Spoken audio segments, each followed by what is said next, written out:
Hey, folks, just a friendly reminder that all shows on the Madness Comic Network are produced by their individual hosts and in no way reflect the opinions of the network as a whole. The statements in the following broadcast are not necessarily the opinions of the Madness Comic Network, its staff, sponsors, or contributors. This show is rated TVMA, as are all of them and all those other letters. Viewer discretion is highly advised, and, just do what Doc says. Read that again. Peace, everybody.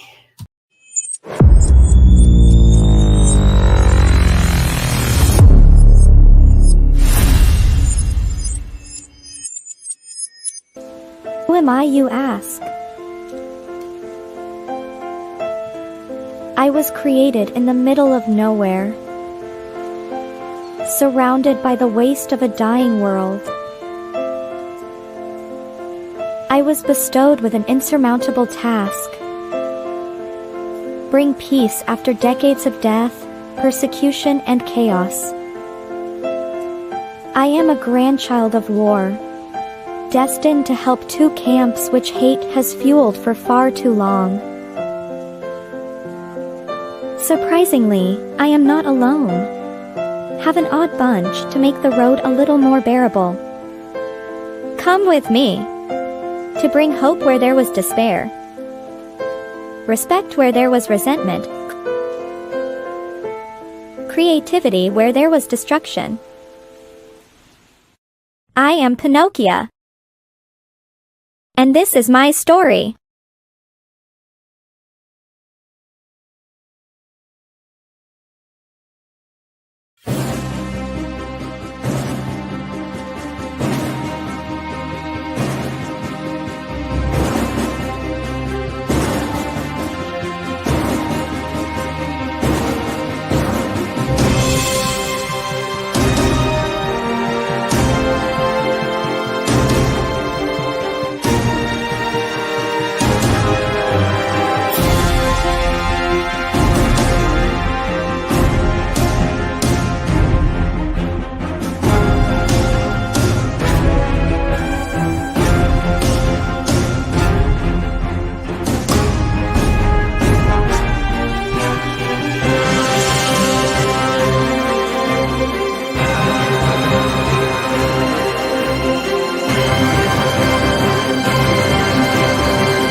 Flip City Magazine is just really pulling out all the stops, man. Your guys' production value of this magazine has gone insane.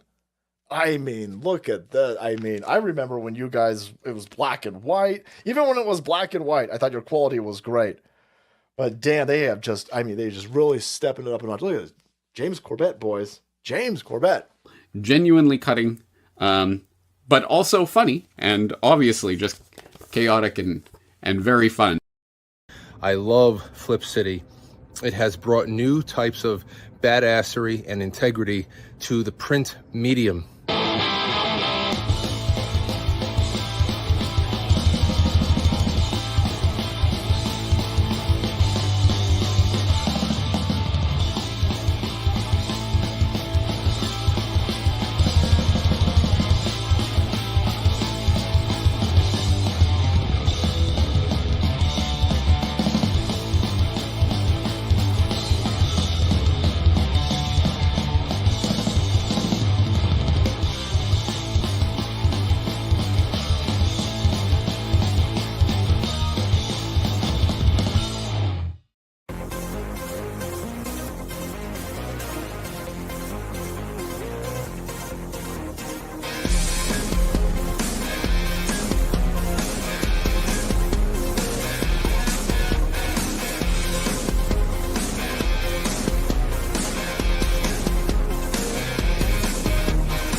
thing for a man. What? You have found one.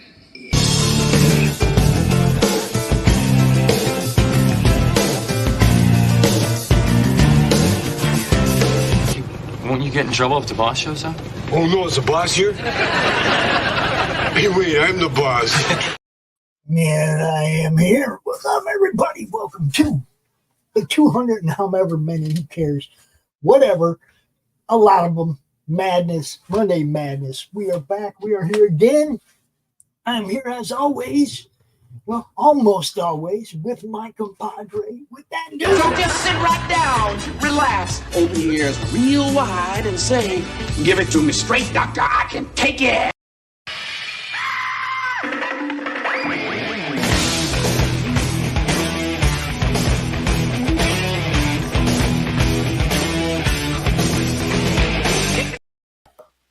That's it, baby.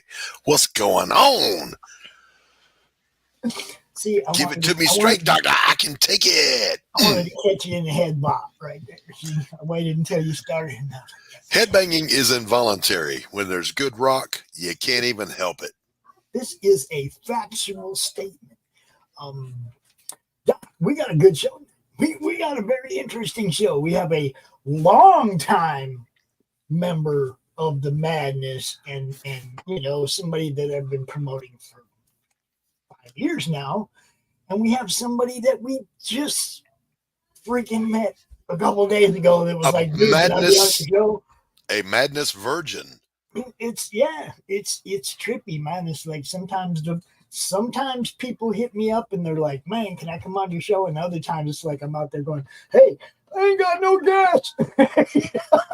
I don't know what it is.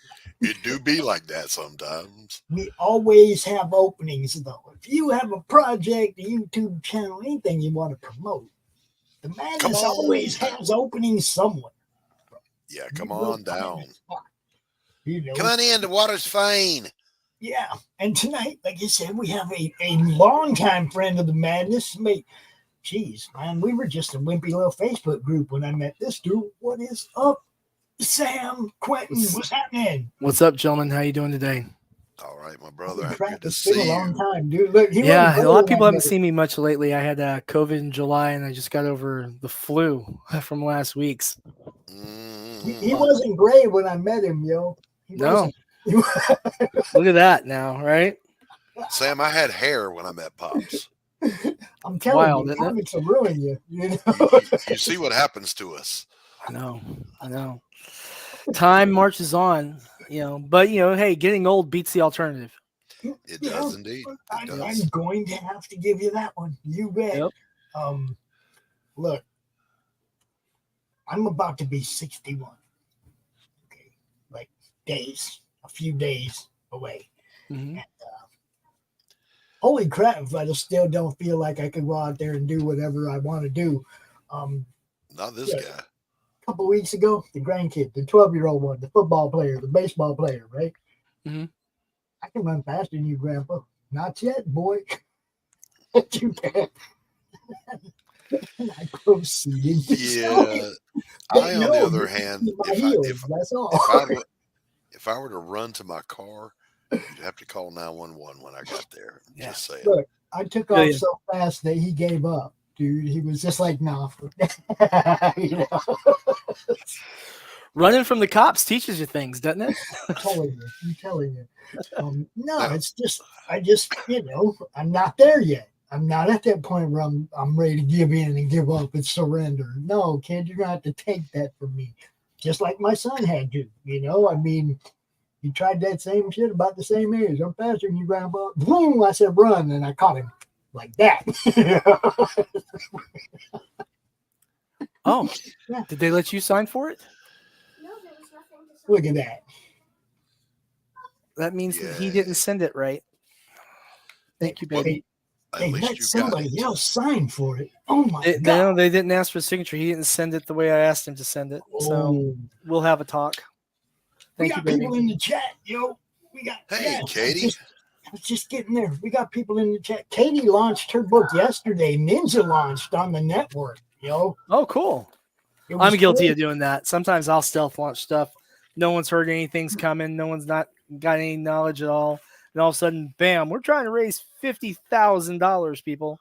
Well, see, I was tripping out because it was like we were in the middle of the show offs. We were doing a show, right? And she sends me a message and she's like, Pops, can I launch my book today? So you guys are actually seeing this as soon as I do. Nice. Hold on. We got a thing for that. We do got a thing for that. I was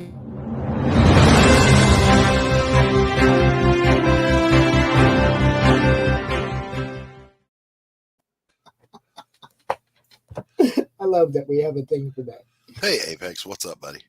What's up, guys? All right. So for those of you who are wondering what the hell I'm doing, literally when we started, my daughter just walked up here and said, hey, this came here. This was supposed to be registered, and it was not sent registered. So hopefully it's not destroyed because these are original pages. So we will see.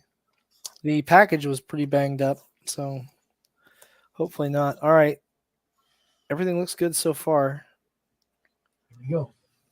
All right, so that's cool. First things first, I got a gift from the artist. I had made a comment that I liked what he did with this, and so apparently he took that to heart. Damian Torres, ladies and gentlemen. Wow. Ooh, that's very So nice. yep. So Wait. Damian. Hold that back up. Oh. All right. Damian has a real fondness for Wonder Woman. I'm hoping he gets the book one day. So what we've got here are original art pages. Everything looks fine. The black and white inked originals. Beautiful. Very nice. Now this next one, if you're under the age of 18, Avert your eyes. because this is the original art page for the Tibby and her time traveling psychedelic mushrooms issue 2 cover art. This is the not safe for work version. Okay. So we have 2 different covers. So Doc really, really, really loves Tibby. I just want you to know that. Okay. What's that? I think really, really, really, really loves Tibby. the Tibby that you have as the poster above your right shoulder, to me, was the best cover I have seen in indie comics in years. That one right there. Now, that having been said, we'll take and show you something. Stay with me for a minute because I got to dig it up, okay? The file. Right. I'm going to show you guys the covers that we've got for issue 2. Now, I showed this to one gentleman I know. I'm not sure if he wants his name named right now, but he said if we get issue 2 out this year, he's going to nominate us for an Eisner for one of these covers, and I'll let you guys guess which one. So, and I'm all about that. I don't have an Eisner. Yeah, the Tibby running, that's Eisner worthy. So this one, guys, I think you're going to one first, right?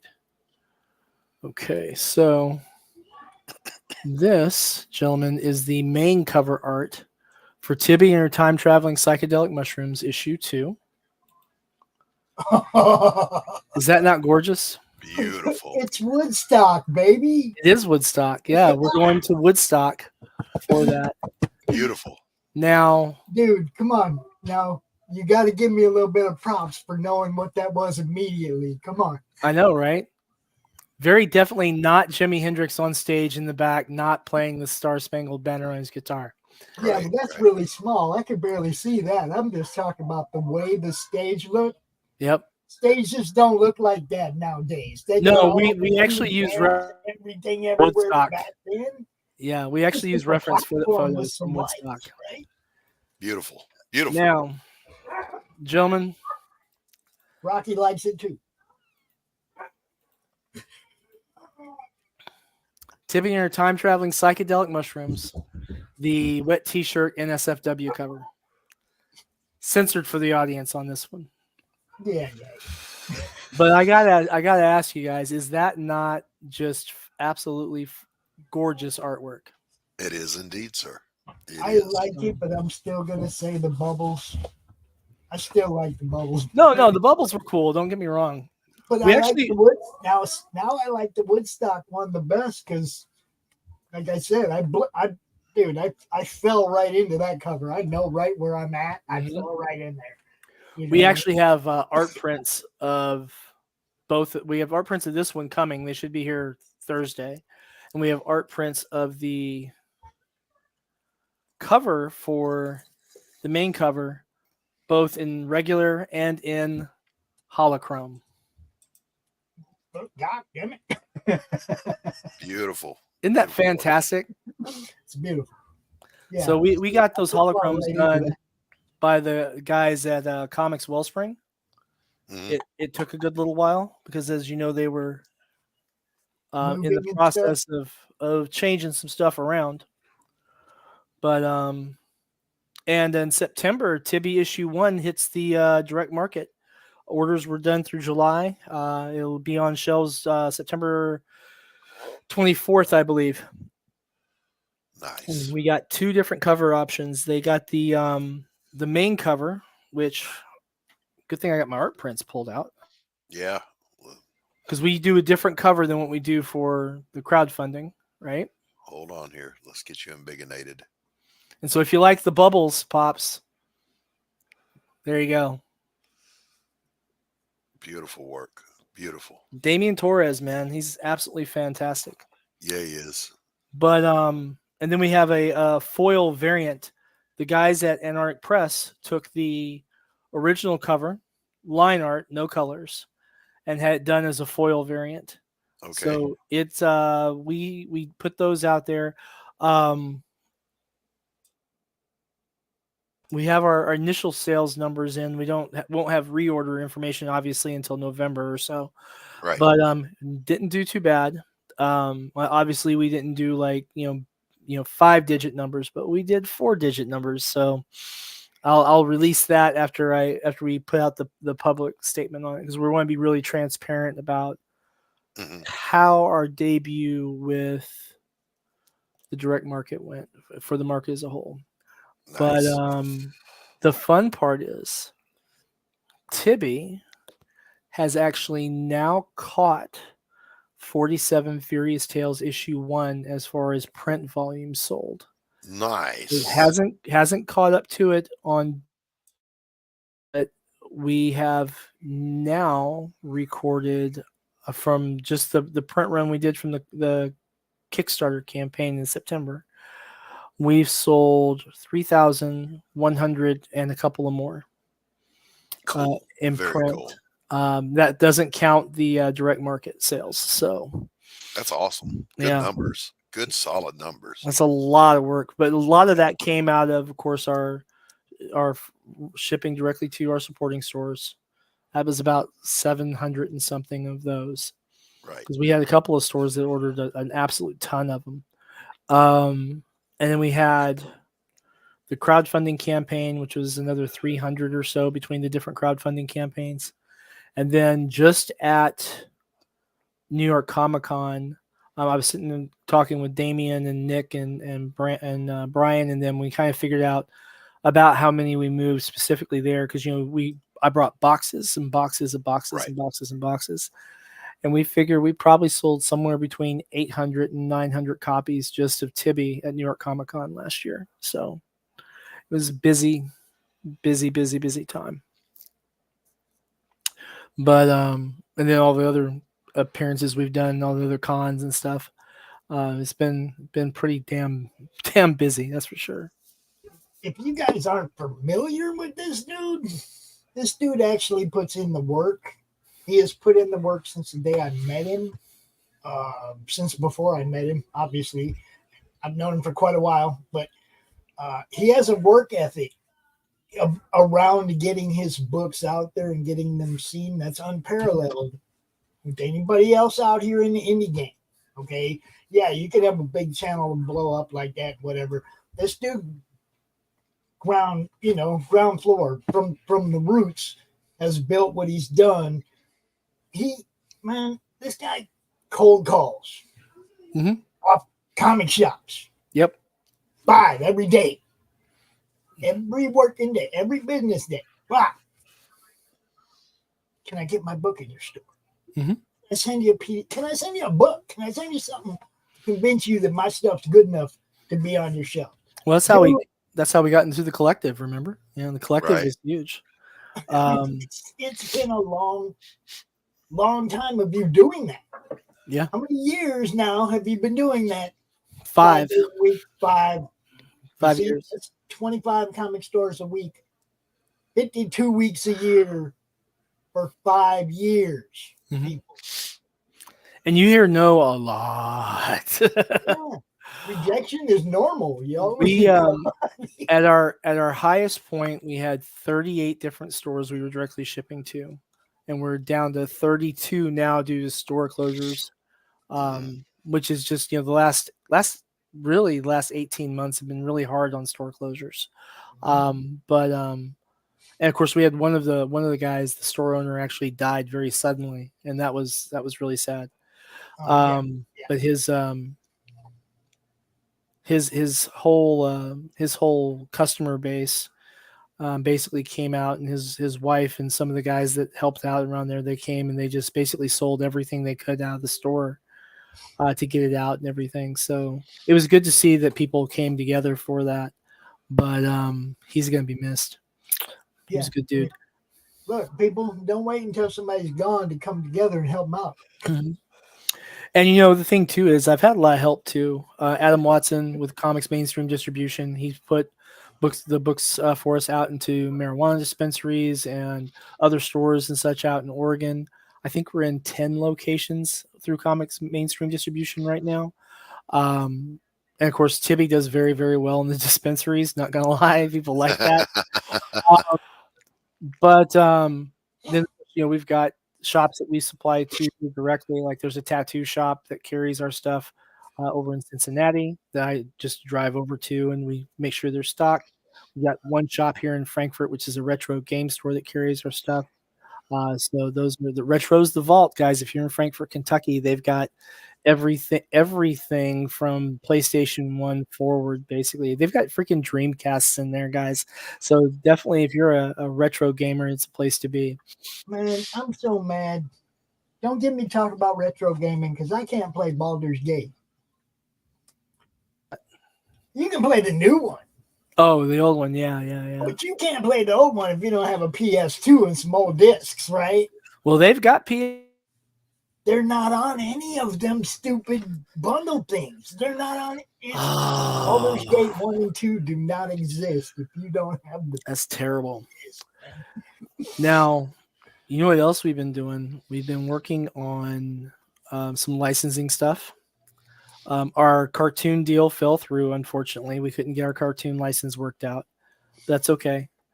We keep trying. We keep working. Well, we keep trying. We keep working. That's right. It's just for now. It didn't work out. But we did buy some copyright and bought copyright straight out. I guess the best way to put it from Sandra Cole on a couple of pieces. I know. And so we've been doing a lot.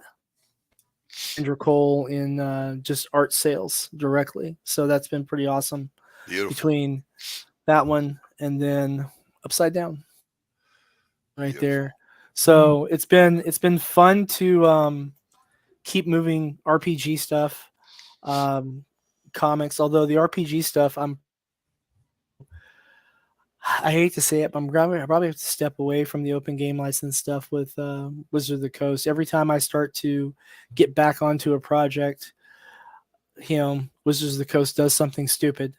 And then all of a sudden I'm like, well, everyone's in an uproar because they just tried to do this or they tried to do that, or they tried to rescind the open game license, or they tried to claim all your art belongs to them. And it's all this nonsense that they've done over the last few years. Every time we start blows up and right as we're getting ready to put something. So I'm probably going to focus more on our own RPG going forward, although I'd like to get out Tarot Adventures Book 4 before we hang our hat on it. We love the RPGs around here. Yeah. Doc is actually working on Chris's board game, his tabletop game. For, Cool. His Noir game. Mm-hmm. But Chris has a RPG for the Slaughterville comics. Yeah. He has a tabletop game. He's got an RPG with 3 extra game books along with the core rule book. You know, he's putting it out. Now you have one too. I have one in development. Yeah. Yes. And it's kind of neat. It's the Modern Action Resolution System, which is the Mars system. It's derived from the Action Resolution System that was created by Steve Talislana and Atlantis and a few other systems he used it for back in the late 80s. Just absolutely fantastically easy to use. If you can add and subtract and roll a dice, then you're going to be golden. Our title is 8 Lands of Adventure, which has 7 different campaign settings in it, and then the 8th setting is whatever you put together to play. So that's your 8th land. The 8th land is yours. The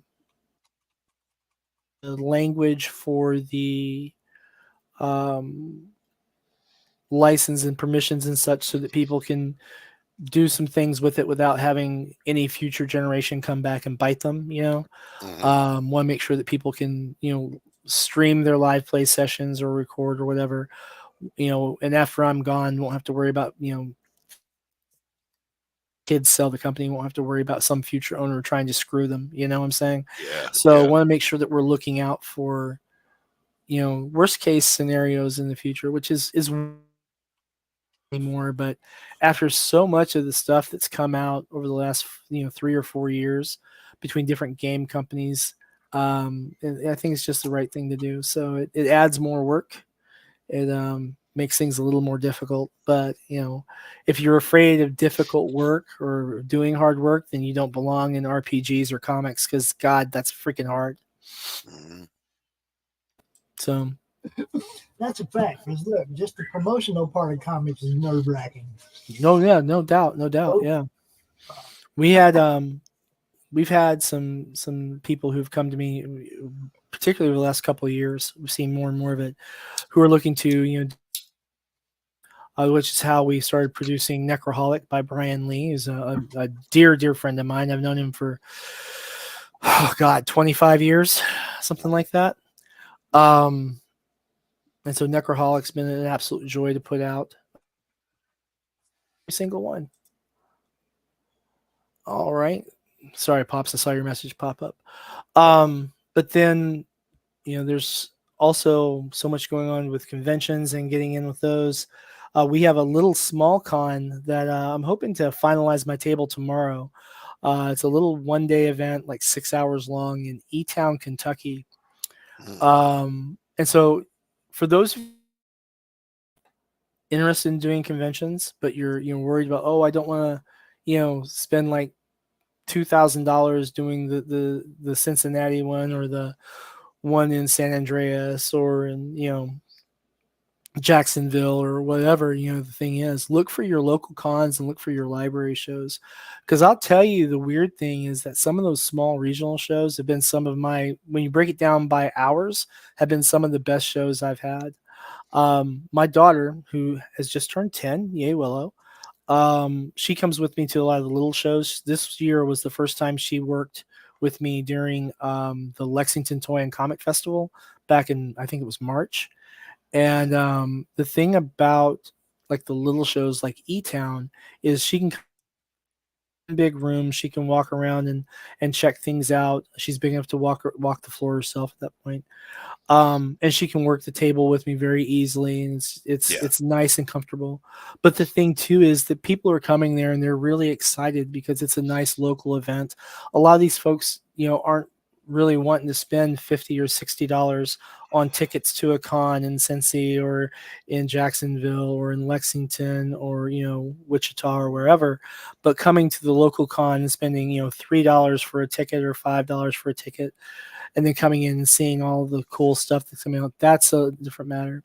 So those little small conventions, we tend to do very, very, very well. Like $300, $400 in 5 hours or so is not at all uncommon. Nice. And that's without anything big. Like we're at one little bitty show in a small town, Pikeville, and we were there for like the whole day. It's 3-hour drive there, 3-hour drive back, and then we were there like 8 hours, and we sold 2 originals, did over $2,000 in revenue in a one-day trip. So I mean, you can do very decent numbers. You can put money in your pocket and have a good time doing it ethically and responsibly and bring joy to a lot of people's faces. Those small crowds. Pete Vasquez was one who really turned me on to that a lot, and Tom Hutchinson as well, and Henri Compton. Make sure that you're everywhere that you can sell stuff. And so you'll hear that from people whose names that we all know, from Tom, from Pete, from Henri. You'll hear that from Max DeVille. You'll hear it from Larry. You'll hear it from our friend Tyler, Draw and Talk. You'll hear it from Randy, all from JD Calderon. These little small events that you can get into, they can make a huge stuff. Yeah, Billy Power Max, what's up, brother? Yeah, so I mean, if you can do like small shows, plus let's face it, some of us have issues with crowds, whether it's from your PTSD or just agoraphobia or whatever. Those smaller shows can be much more comfortable. And the big shows, Sam, they smell like foot and ass. There's actually, I went to one show, and they have a policy that if you stink at the door, they don't let you in. Yeah, well, that's a good thing. Which I thought was absolutely fantastic. Yeah. Now, I'll say this, though. I do agree with you. I like small shows. It's not as stressful. It's just laid back. It's relaxing. That over-the-top energy that it takes to be at the bigger cons, I don't got that no more. Did Pops freeze? No, he's got a barking dog upstairs. Gotcha. The puppy's going in the kennel. I gotcha. Why? Were you bored talking to me, Sam? No, I just realized I hadn't seen him move in forever. I'm like, I don't think he's dead, but No, I got caught looking at something stupid. Somebody complaining about one of the printing companies, and it's like, then you got the people that like them, and they're going, no, I never had that issue. Did you actually try contacting me? And they're all arguing back and forth, and it's like, cool. So let's talk about printing then. Okay. It's like, come on, people, get a proof copy. So the first thing, look at it and then approve it or not. Get another proof copy, look at it, approve it or not. Also know this. It doesn't matter what issue you post, people are going to fight. True. Very true. I just don't engage in it. So let's talk about printing for a bit then. So the first thing I want to bring up, we have a lot of people here in the Madness who are in Canada. Guys, if you're in Canada, then one of the things I've been seeing is that you'll have trouble when you get your printing done in the United States. So I'm going to recommend to you Avenue 4 or Mix'em. Now, Avenue 4 is based entirely in Canada. They do a lot of printing for some major companies here in the United States, and then they ship them across the border. Everything's AJ squared away. Mix'em will find the best price in your geography for you getting your press runs done. If you're in Canada, there's times I get stuff from Canada and I'm in the United States. So I would take advantage of that, because what you're going to find is that your import duty on comics is atrocious. Oh my God, it's terrible. So get it printed in country as best as you can. If you're in the United States, of course, we have Comics Wellspring, holochrome prints, and holochrome covers. I have a better deal with Mix'em with my company. So we get a really good price rate at our offset levels, basically a discount that applies on everything. They do basically all of my printing except for holochromes. And then we've used Avenue 4 when Mix'em didn't have the paper that we needed. So definitely take advantage of those. If you're in Florida, look up Rich Boy, who is owns a print shop down. It's down in Florida, somewhere next to where. it's down next to the Collective somewhere in that general geography, but I don't remember the exact town. But they do a lot of print work too, and you can get some good price points out of them. So if you're listening to this and you're wanting to do some printing, guys, mix them. I always recommend, if you've got your company formed, your EIN number, talk to the Mix'em guys about setting up your company discount. If you're West Coast, heroes and villains. Yes. That's my very much so. We used Mix'em for my first book, and I was blown away by the quality. Yeah. It was really high quality work. Yeah, they've printed every for Necroholic issue 1, which we did Avenue 4 because Mix'em it was during the paper shortage days. And so Mix'em literally didn't have enough paper to print the press run we needed. So we thanks for pulling this up, Pops. So crowdfunding and stores and stuff like that, right? So for those of you who don't know, we do a lot of stuff crowdfunding through Kickstarter, Crowdfunder, Fund My Comic. We have done a couple on Indiegogo, probably not going back, just because of the way their search utilities don't work, it seems.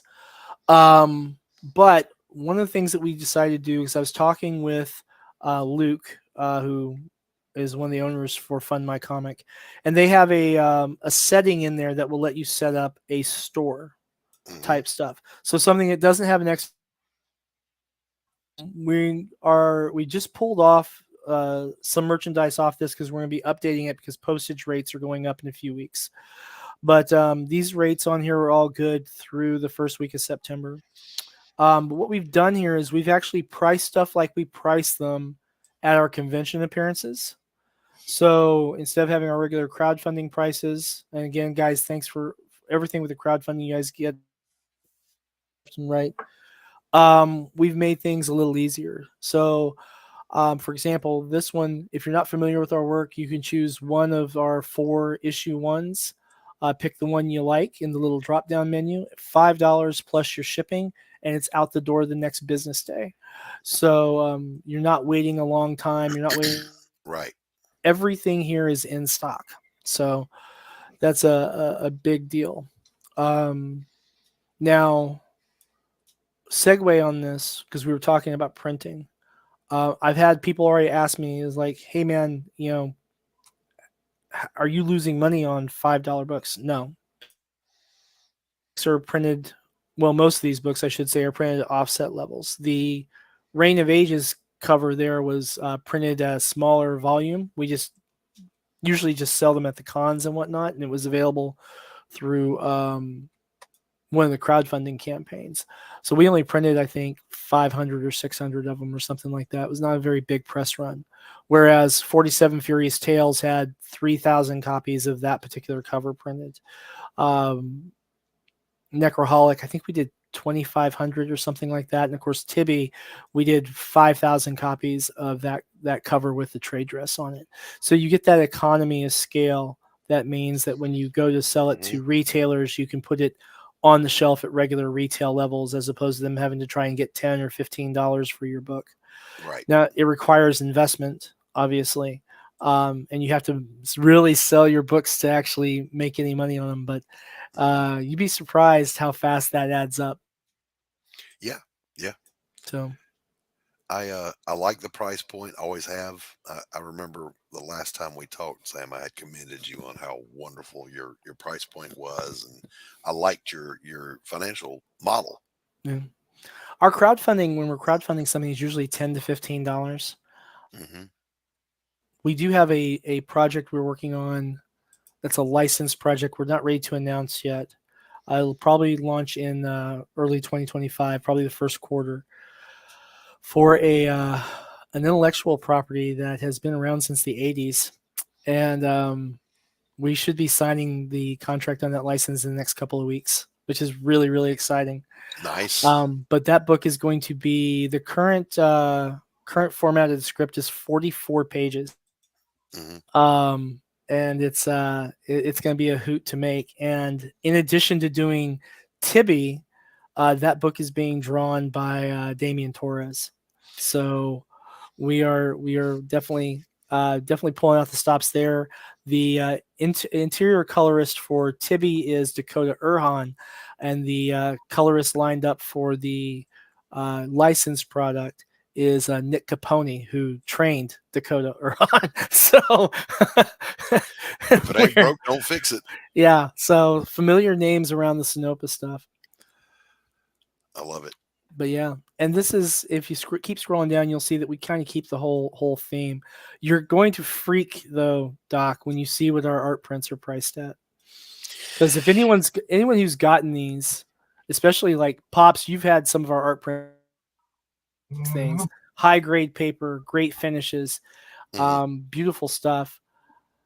And so yeah, you can get the Tibi holochrome, the regular Tibi stuff. Bundles of comics, just cool. These art prints are 11 by 17, although the one purple one from Sandra Cole is a slightly different size format due to the original size of the piece. Right. But yeah, this is some beautiful work here. No doubt. Mm-hmm. No, so when you look at this stuff, if you would, Pops. I'm getting there. Gotcha. So, oh yeah, we did. I forgot we have a digital bundle. So, when's the last time you saw 10 digital books for $18? Jeez. Yeah. And the fun part is, this is fulfilled for our digital stuff. We always fulfill through Drive-Thru Comics. So every artist who has a royalty on any of these books for the digital is paid automatically every time we trigger that. So Very cool. boom, easily done. Very cool. I have this image right here on postcards. Yeah. We've got that everywhere from, postcards all the way up to 24 by 36s. We donated a bunch of those to the local schools for the elementary schools and the kindergartens and the preschools. And so we have those up in 2, 3, 5 different schools here in Frankfurt. So that was always fun. Oh yeah, the original. Only 500 of those made. That's a spicy meatball. Only 500 of those ever made. You just keep getting bigger and bigger and bigger, bro. And I'm just going to keep this wrapped up in this frame. Okay? Well, nice. Yeah, you do that, bro. Because I tell you, that one has a special place in my heart. I actually have the original cover art for that. How many of you signed by both of you? We signed every single one All by 5 both myself and Alexia, except for one. And the only one that wasn't signed by both of it is my personal copy. Oh. So if you ever see one that isn't signed, that sucker's mine. Well, let's say hi to the chat that's popped in on us. Manticore is here. Good to see you, Manticore. What's up, man? Manticore? See you in a while. Addie is here, our new friend Addie. Wonderful to see you. Hey, Carol comes in flipping over tables. Carol, get the hell back in the basement. Guy from Red Bank, always a pleasure to see you. What's up? What is up, people? I haven't seen Guy from Red Bank in a minute, so I'm glad to see you Addie, back around, buddy. I'm about to give Addie a wrench over here because she's new. She's new. She came out to the Madness Open Draw stream this weekend. First time. We had a blast. She's so much fun. Addie, you now have a wrench. You can drop the link to your YouTube channel, all that stuff. Whenever you got something, that's what this is all about. Yeah, I'm going to give Red Bank a wrench also. Carol loves you, Doc. She does. Listen, Carol. I'm gonna need you to shut what they call the fuck up. Oh, she's not. Oh, okay, Carol. I'll own being a blind old bat on that one. I didn't notice that you were not flipping a table, but nevertheless, get back in the basement. Get back to work. It's good to see you, Carol. I keep Carol locked in the basement. She does color work for me every now and then. I feed her a handful of Cheerios, Rice Krispies, Now you can't get away with paying colorists that lightly. You've really got to get them some Reese's Pops. Well, I mean, once a week she gets a hairy cough drop. Oh, that's gross as hell, Doc. God. You remember? Come on, Sam. When you were a kid, your grandma would reach in her purse. Yep. And her arm would disappear up to the elbow. Yep. And you get a lint-covered piece of caramel and expect Yeah. Pull out some hairy ass cough drop or a stale piece of gum. Yep. There you are, calling my grandma out on the stream. I tell you. Yes, No, that's you just called all of our grandmas out. I think every grandma in the world has done it, and I want to know: is there some sort of training or initiation that has to happen? That's probably some type of pagan rite held under the night of the no moon. Yep. Redback, you've got a wrench on my channel now. Hey, Bug. You want to come say hi? So, everyone, this is one of the future owners of Sinopa. Yes. This is Hi, little Willow. Willow. Willow, say hi. You want to say hi? Hi. I have not seen Willow in a long time. How you doing? You're growing up, little girl. Yep, she's getting bigger. Hi, Willow. You excited about going to the con this weekend? What are you looking forward to most? Selling the products. Selling the products. Okay, That's my yes! girl. That's my girl. Yes. All right, I'm gonna get back to the stream. We're gonna sell a lot of products and become rich. We're gonna become rich. I don't think we're gonna become rich, but we're gonna have some money. Okay. Someday. So I make you a deal, and I'll say this for everyone: we sell at least $300. We'll buy you another big steak like we did the last time. Okay. Yes. $300. Yeah. She wants that money. What's that? May I go get my drawings so I can show them? If you want, yeah. So we made a deal on the last one that I would cook a steak for if we did $300 in revenue, right?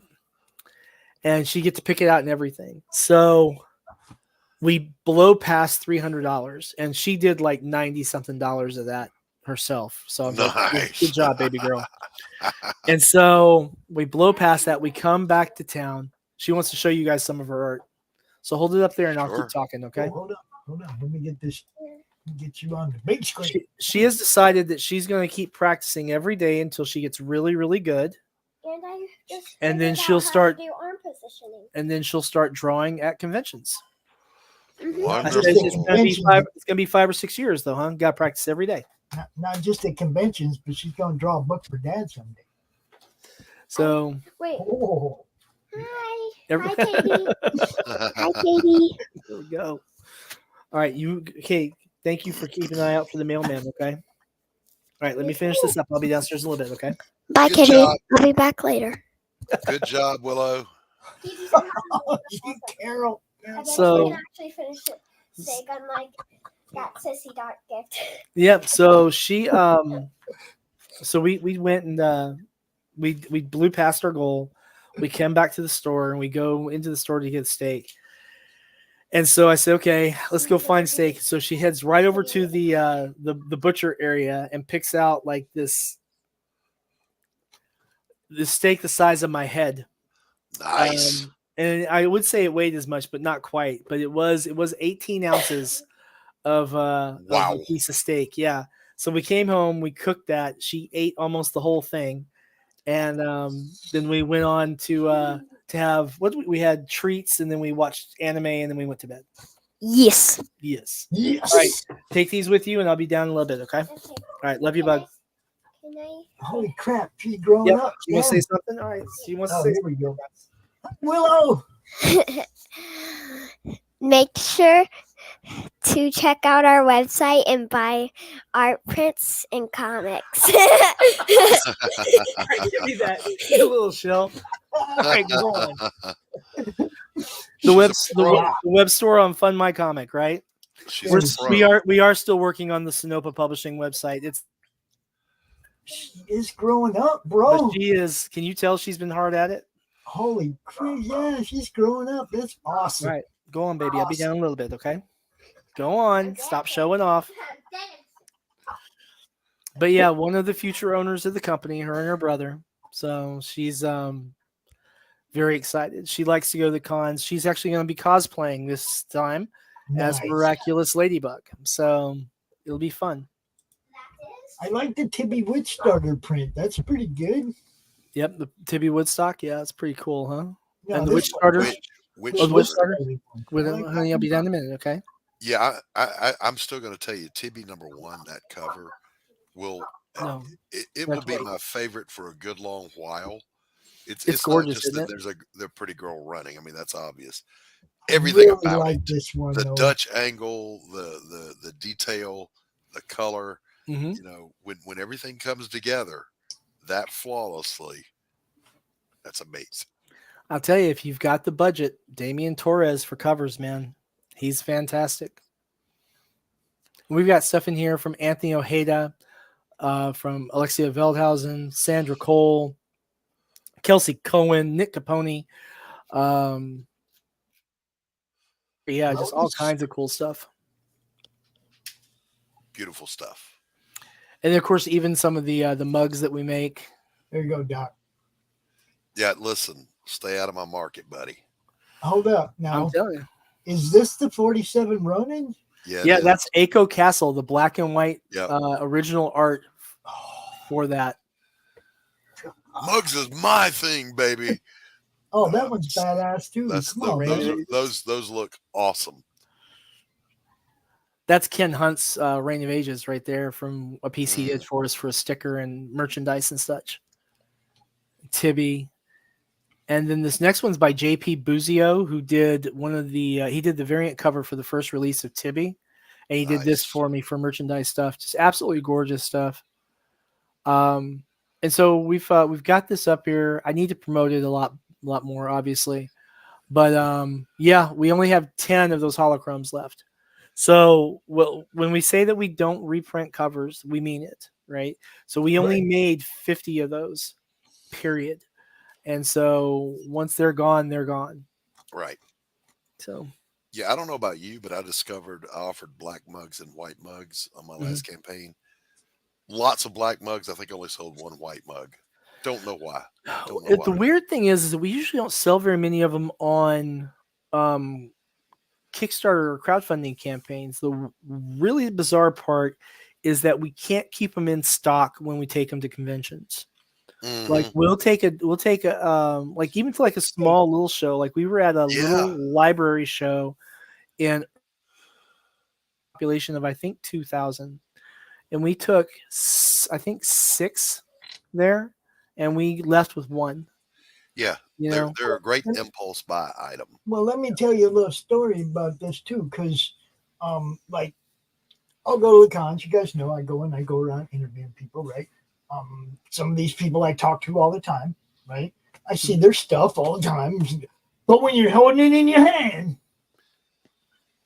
when you actually see the quality of it right here in your hand, it's not online. It's not a whole different animal. It's a whole different thing, man. Because I got to step away for just a second, Pops and Sam. I'll be right back. No, it's okay. I just got a Facebook message. I'm going to respond here too because I guess they didn't want to post it in the chat.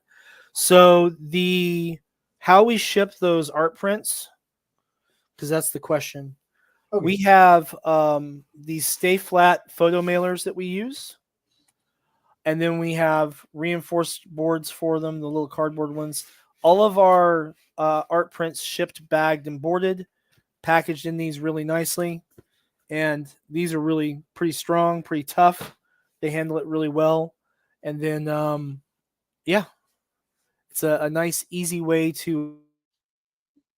We had been using really large boxes, and I really loved those. But then the USPS discontinued their board game boxes, which is what we would package them in to reinforce it. And so we can't get a flat rate shipment on those anymore, which makes it difficult when we have to ship like bulk prints to shops and whatnot. That's a real pain now. But yeah, we're still keep working.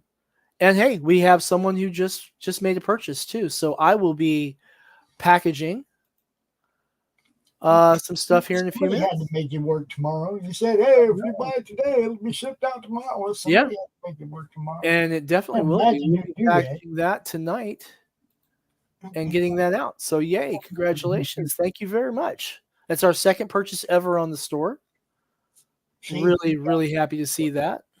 Fund My Comic, when they give you the ability to set up all of your stock, all the stuff you have sitting there in boxes at your house, and you can make it all available to everybody right here. Right. Okay.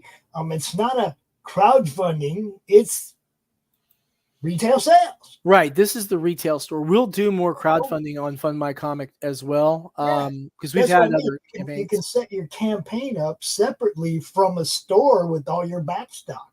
So you always have your stuff up here for sale. Always. It's a no-brainer. Put yourself a storefront up on Fund My Comic. If you have previous issues, if you have back stock, it's just a no-brainer. Doesn't cost you anything, right? Mm-hmm. Didn't cost you nothing to set it up, right? No, nothing at all. And the fee structure on it is very, very small. So we can go ahead and get in there and get all taken care of nice and neat. And once you can run your campaigns there too, as well as, I mean, look, I'm not saying only here. I'm saying, but a beautiful place to set up a storefront. None of the other ones really give you that option. It keeps you from having to worry about your hosting fees and things like that.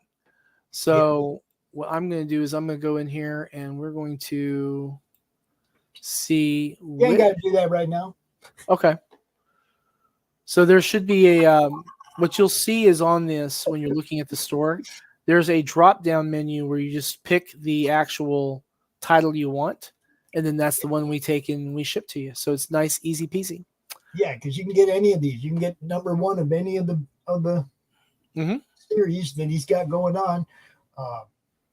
For some reason, there was one that I didn't have. Fix that, Necroholic? Fix that. Was it the Necroholic one or no? No. Oh, the Tibby one. Yeah. You didn't have Tibby? You sent me the print, but I didn't have. Oh. That's right, yeah, because we were that was that whole thing where we got them like right before New York Comic Con. Yeah, you were still waiting on the books. You had the prints. So. Yeah, because we sold the prints first, which is what we're going to do with issue 2. We'll sell the prints first, and then we'll get those out into the world. That'll help raise money for some of the initial pages. So over there in the chat, people somewhere. Geez, where did they put it? It's way up there. Damn, we have a lot of people talking. But right there, the Sinopa store on Fund My Comic. It's really easy to find. Yep. If you missed out on any of those books, man, go get started. Yep. And the mugs themselves, the mugs ship directly from our manufacturing partner, which is Printful. They'll print them and ship them. That way, we're not keeping stuff on stock. So you're not going to get something that's dusty and moldy and been sitting in the closet for a year. For your mug, those are printed to order and shipped on out. Same thing with our t-shirts, but we're going to revamp the t-shirts before we put them back on here. All right. And as always, I like to introduce people to each other. I don't know if you know our next guest or not. Let's see. I didn't know him until just a couple of days ago. Okay. Mm-hmm. This is one of those, somebody I've known forever and somebody I just met shows. Mr. Bryan Lee-Fraze. What's going on? Hello. Bryan, what's up, man? Fraze or Fraze? Fraze. Fraze, okay. Yeah. Mr. Fraze, how you doing? Welcome to the madness. How's it going, man? Thank you. It's What's going up, Bryan? good. Hi. What's up? Nice to meet you. Nice to meet you. Hey, Bryan, I was taking a little sneaky peek at your campaign. Okay. And I like what I see. Yeah, we're gonna get into that for real. Sam, as always, you're more than welcome to hang out. But before you go, if you're leaving, you know the drill. You got to tell everybody where you're at, where they can find you. And the final question, as always, if there was anything we didn't cover, man, now's your spot. The podium is yours. Okay. So I am probably going to go after it here in just a moment to go take care of little one because it's time to make dinner. Single dad stuff, yay team. Yeah. So as far as stuff that we didn't cover, guys, one thing I want to tell you, if you can be anything in this world, please choose to be kind. As far as where you can find me, guys, you can find me on Facebook, X/Twitter, Instagram, the freaking other thing they did in addition to Instagram. I forgot what it's called. Rumble, YouTube, all is Sinopa Publishing, Sinopa Publishing, as you see right here in front of me, Hans. But yeah, definitely do ahead and check out the Fund My Comics store and look forward to titles we've got coming. Tibby and Her Time Traveling Psychedelic Mushrooms issue 2, Reign of Ages issue 4. Both of those are coming out this year. 47 Fury Tales issue 4. Alexia is still getting settled in Europe, so we are, that's been seriously delayed. We're going to get that rolling, and once we forward to continuing that one. Necroholic issue 4. Come on with it. This is what happens to you, Brian. You meet me, and 5 years later, you can't remember everything you're doing. Our yet undisclosed licensing project we've got coming out, and then, of course, our first ever all ages superhero book, One in a Million, which we were hoping to release earlier this year. But, like I said, I got COVID earlier, so we're pushing that into 2025 as well. But that is going to be our first ever superhero stuff. So if you like what we do with anthropomorphic fantasy, dark fantasy, psychedelic tropes, and alcoholism, then you're going to absolutely love what we do with your standard superhero fare. Because we've got cool superheroes with interesting power sets and really cool origin stories, and we're introducing what happens when the world suddenly has superpowers, but they're very few and far between. So definitely, I hope you'll look forward to that. And guys, definitely listen to what Mr. Brian here is saying. Brian, it's good to meet you, man. I'm going to go feed my kid. Guys, until next time, have a wonderful one. Peace out, Sam. It's always good to see you, brother. Good to see y'all. That's how we do it. Is he going to find his way out? Yeah, he found it. Yep. And I'm going to move Brian up into the hot seat. Bam. Uh-oh. It's all on you now, brother. This is how it happens. See, we come out. You're new, okay? You came to me the other day. You're like, "Hey, man, can I be on your show?" Yeah, that's what the show's for. Cool. Did you send your invite to your artist? Is he going to join us? I did. I'm not sure if he's going to be able to pop in or not. He might, but if not, you'll just have to do with me, I guess. Well, we no, can if not, handle then we're that. going to have to talk about him too, because Doc is an artist and a writer, and he's going to come at you with questions from both sides of it.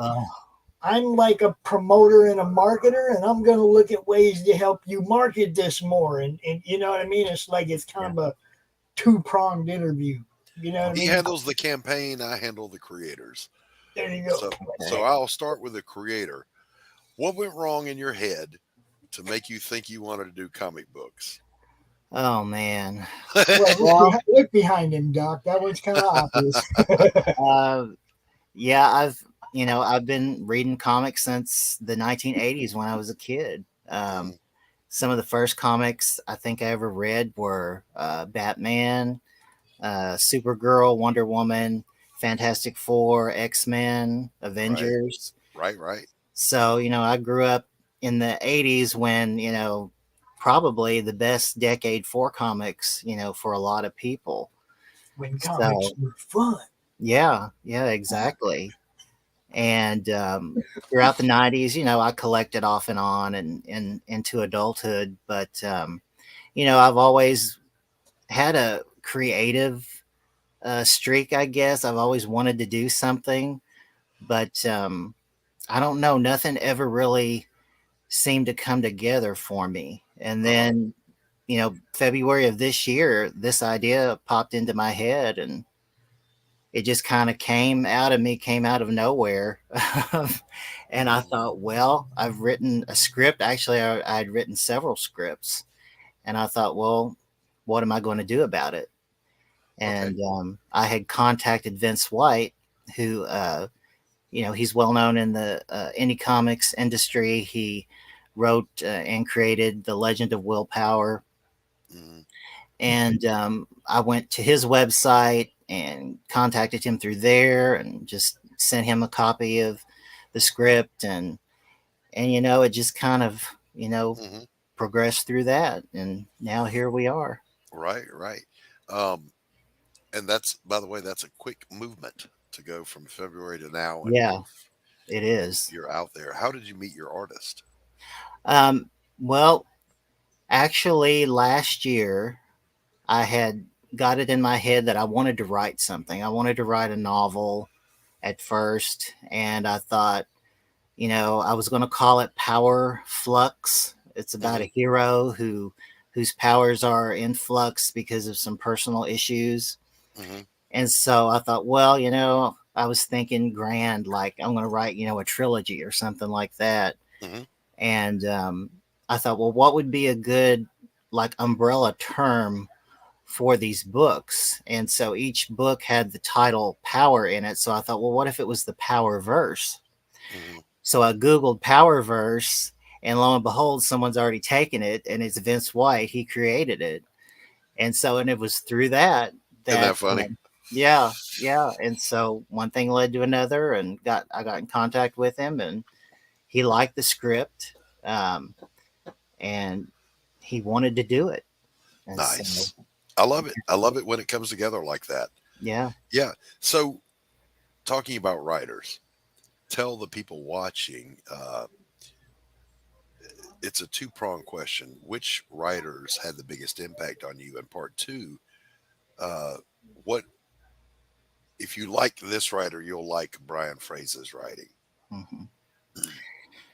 Well, of course, Chris Claremont, his X-Men, that that had a big influence on me, as far as comics go.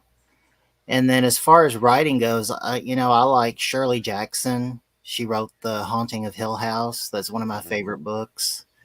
Carson McCullers, The Heart is a Lonely Hunter. That's kind of getting away from comics, but those are some of the authors that I really have enjoyed reading their work. In comics, also George Perez's Wonder Woman. I enjoyed that. And there are some others, and I like Vince White's work. I like some of the indie creators that are out right now who are hot, like Jake Lloyd, who's doing Voluntarist, Eric July's Ripaverse. And so there's just, right now it's really, I think it's kind of hip to be in the indie comic scene. And Sure. Now, if people were to read a Bryan Fraze comic book called, I don't know, The Eternal, what would it remind them of? What's the voice you're kind of going for there? I think it would probably have a little bit of an old-fashioned kind of, hey, Vince, there's Vince. Hey. What's up, Vince? I think it would have a little bit of an old-fashioned vibe to it. But trying to compare it to somebody, I don't know. I'm going to ask Vince if what he thinks about that. Well, not necessarily comparing. It's if you like this writer or this book, you'll like my product. Yeah. Kind of what kind of vibe? Vince, what do you think? What kind of vibe of what? What I missed the question. The question is, if you like this from the past, then you'll like The Eternal. There used to be a cartoon like The Defenders of the Earth. I'm talking about, Pops, with Mandrake and who they had, like the Phantom, Flash Gordon. Yes. The Phantom. Yeah. The thing that struck me about Bryan's writing was it harkens back to that type of feel and genre. And I was like, man, I've not seen anything like this in a long time. Wonderful.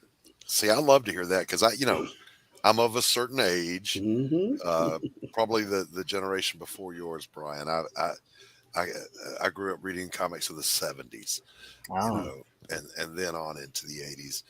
And there's just something wonderful about how big those stories were and how over the top, but how wholesome at the same time that I just loved. When Captain America is whooping Korvac, that's just a man beating on you, not a god. Those wonderful speeches he would give while he was busy slapping somebody around. I love that stuff. I love the wholesomeness of it. So yeah. I can agree. I'm a man of a certain age as well, and I'm sorry, Brian. I'm gonna put in my 2 cents here, but yeah, and from that era, what we're really watching, in my opinion, what were morality plays. Morality plays simplified in primary colors with iconic characters who represented ideals and belief systems, so that we are just absorbing it through osmosis, right? Without it being beaten over your head, it was just there. It was basically based on act right. Don't act like that guy. Act like these guys. That's simplified for kids, because come on, we were kids and young teenagers when we read comics the most. Yes. I mean, I had to become a much aged adult to get back into comics again. Yes, but the love for them didn't ever go away. It just when my little brother was being naughty, I smote him because I read Thor. You see, I didn't just whoop him; I smote him. Smote him. I say thee nay.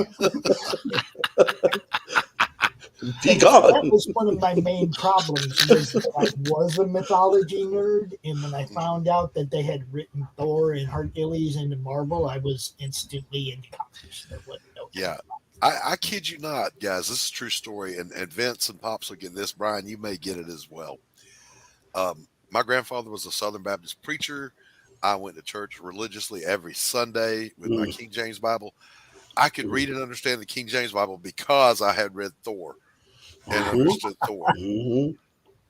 Just saying. There was a lot of, translation. Yeah. So let's take a look at this campaign. Now, Vince, you're the artist. Brian is the writer. The book is called The Eternal Number One. And Vince, right off the bat, I want to say that is some fantastic, beautiful, reminds me of George Perez and John Byrne all day long art. Brother. Oh, wow. You rock. It's pretty awesome. Wow. Thank you, man. Because I keep wondering if my art is too cartoony all the time. No, hell no. Wow. Look, I've had enough tick marks, pizza with everything on it, or hyperrealism to last me a lifetime. I want good old-fashioned comic book art, and this is it. Beautiful. Oh, hey, what's up, Brad?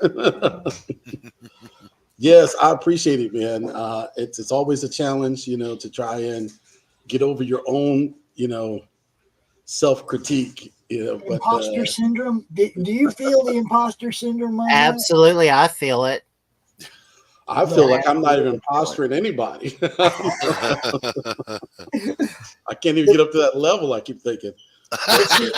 I'm looking at this right here. Who did it? Who did this, man?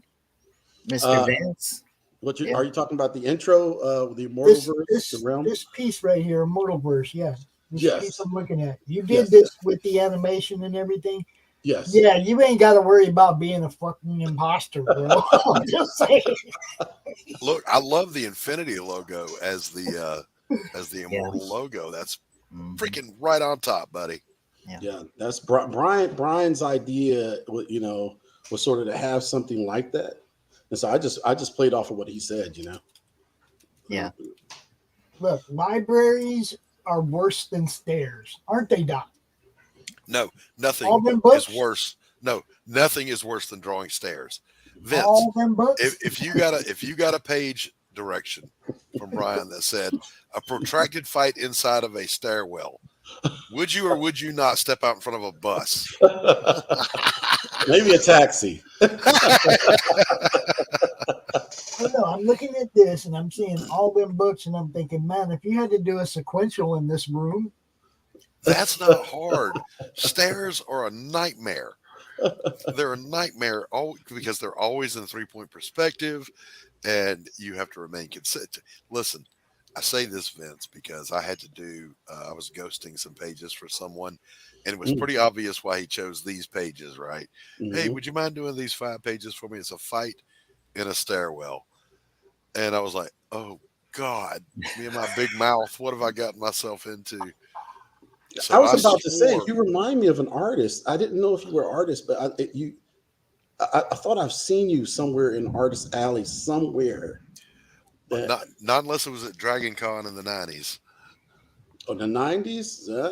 And I had hair. You had hair? I had hair. But after I did that, really Vince, the ghost of George Perez. I'm just saying. I swore that thereafter, no building that I ever draw will have stairs, just elevators. Okay, so let me ask a question real quick. Do you want to set the video up, or would you rather wait? Is there a certain time you want me to play it during this? Because I'm not just going to play it, but I'm going to ask you to email it to me if it's not too long, so that we can add it to our list of stuff that we play, of spots that we play. Put it in rotation on all the shows on the network. Yeah, so we like to help people. We'll do that, but let's Pops, let's do that. Let's start with the video, because that's where I started when I was. I wanted to see this whole cover. That's why I was scrolling. Yeah. And look at that. This is the art you see at the opening of the video. Look at it. I just wanted to see the whole page. I love it. Beautiful work, my friend. All right, here we go. Here we go. They call me a god. They call me a god. They call me a god. They call me a god. Let's go. I'm about to go off like a weapon. Fuel to the top, got a filled up engine. In my thoughts, obsession. I will not stop, no, I'm never second guessing. I got a God complex. Haters love to hate, but I never feel pressed. Got a lot on my plate, but I never get stressed. I'll take all the pressure like I'm acing this test. Tear it up like I'm Jason. I see the world like it's ready for the taking. I see this place like a game I'm playing. Straight to the bank to collect my payments. No negotiations, it's my way, I was born impatient. And like a damn Freemason, I'll run this nation. They call me a god. They call me a god. They call me a god. They call me a god. I don't know how to stop. I just go till I drop. Whether it's working or shots, give it all that I got.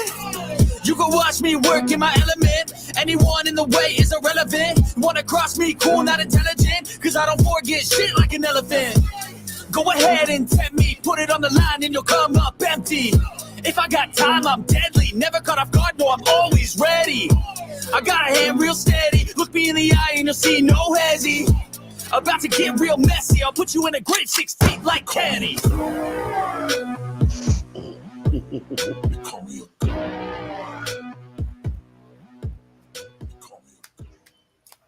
All right. Hold on. Bravo. Look. What's not to love, man? Come on. You're giving us more love than some other reviewers. They thought. I like everything I see. Okay, but hold up, you guys. This is the first campaign for Bryan. That's first. Okay, building one of these stupid pages and making everything work. That's hard enough, isn't it, Doc? It is, absolutely. Before we dive too deep into the campaign, though, I want to ask this. So, Bryan, this is your debut. Vince, where would people have seen you before? The Legend of Willpower, which is I started that a while ago, like in 2011. I was a graphic designer, and to be honest, I was getting canned. At least I had the feeling. But so I said, you know what? Let me just go back. I always wanted to draw comics. I did it when I was younger in the 90s, and it just never, it never grew into. Now wait. You were doing comics in the 90s. Yes, that's why I thought I knew you. Was it the small press? No.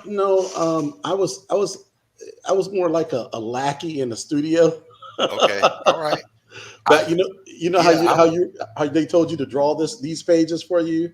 Yes, that's back when it was assembly line. Yep. Yes. Yeah. I worked at a place called Digital Broom, which was a subsidiary of Wildstorm. Okay. Which was a subsidiary of Image Comics. Yep. Is that you right there? Yeah. That's you right there. Willpowercomic.com. Yeah. Dude. So I was running around with Philip Xavier, with Brian Harper, with Colin Fidgel out of Canada, in small companies like Pocket Change, Fusion Press. Alpha Strike was one of the books. War Max, because everything had to have war, blood, or death, or whatever in the title back then. I want to look at War Max. And the Assassinate, the Mind Stalker. It was fun, but like you, I was like, I've always been a fine artist, and I was also, a counselor professional. I did comics while I was injured. I was on my back, and I couldn't do anything else. So I thought, well, hell, I can draw, so that's how I did that. And then I got better and left it behind. Then the world ended in 2020, and I came back to comics. So yeah. So yeah. Old school. All right. School, Pops, take it away. Walk through this campaign. Well, I wanted to throw it out there that, look, this is Bryan's first campaign. And when you look at this page, you're going to see it's Bryan's first campaign. But it ain't his artist's first freaking rodeo, yo. That's right. Will been around for a while. He knows what he's doing. He's not going to leave you hanging. He's going to get the work done. We're going to get this book out. It's not even, it's like a lot of people when they see that first timer, they go, ooh. In a little bit, and some of them will be sitting back and they'll wait till you get over the funding goal. Yep. And then they'll jump in because they know you're going to get funded now, and then, more apt to be able to get the book out. Some people, they send the book out anyway, huh, Doc? They do. Now, I want to ask. Get funded. They still take care of it. Yes. And I wanted to ask this too before I forget. How much of the book is done as we speak? So it's a 24-page book, and I believe we're on page 17 now. All right, so well on its way to being done. Yeah, it's more than half complete. All right, awesome. I told them it should be done before the campaign ends, actually. But Yep. Now, and you're penciling, inking, and is it going to be color, interior, or black and white? Lettering and doing colors too, from what I see there. It's going to be black and white interiors. Okay. Yeah. We're going to go for that kind of classic, I guess, kind of indie look. It's my favorite. All my books are black and white, baby.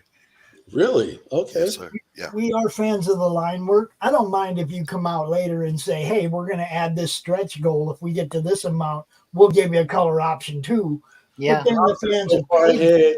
You see in the future.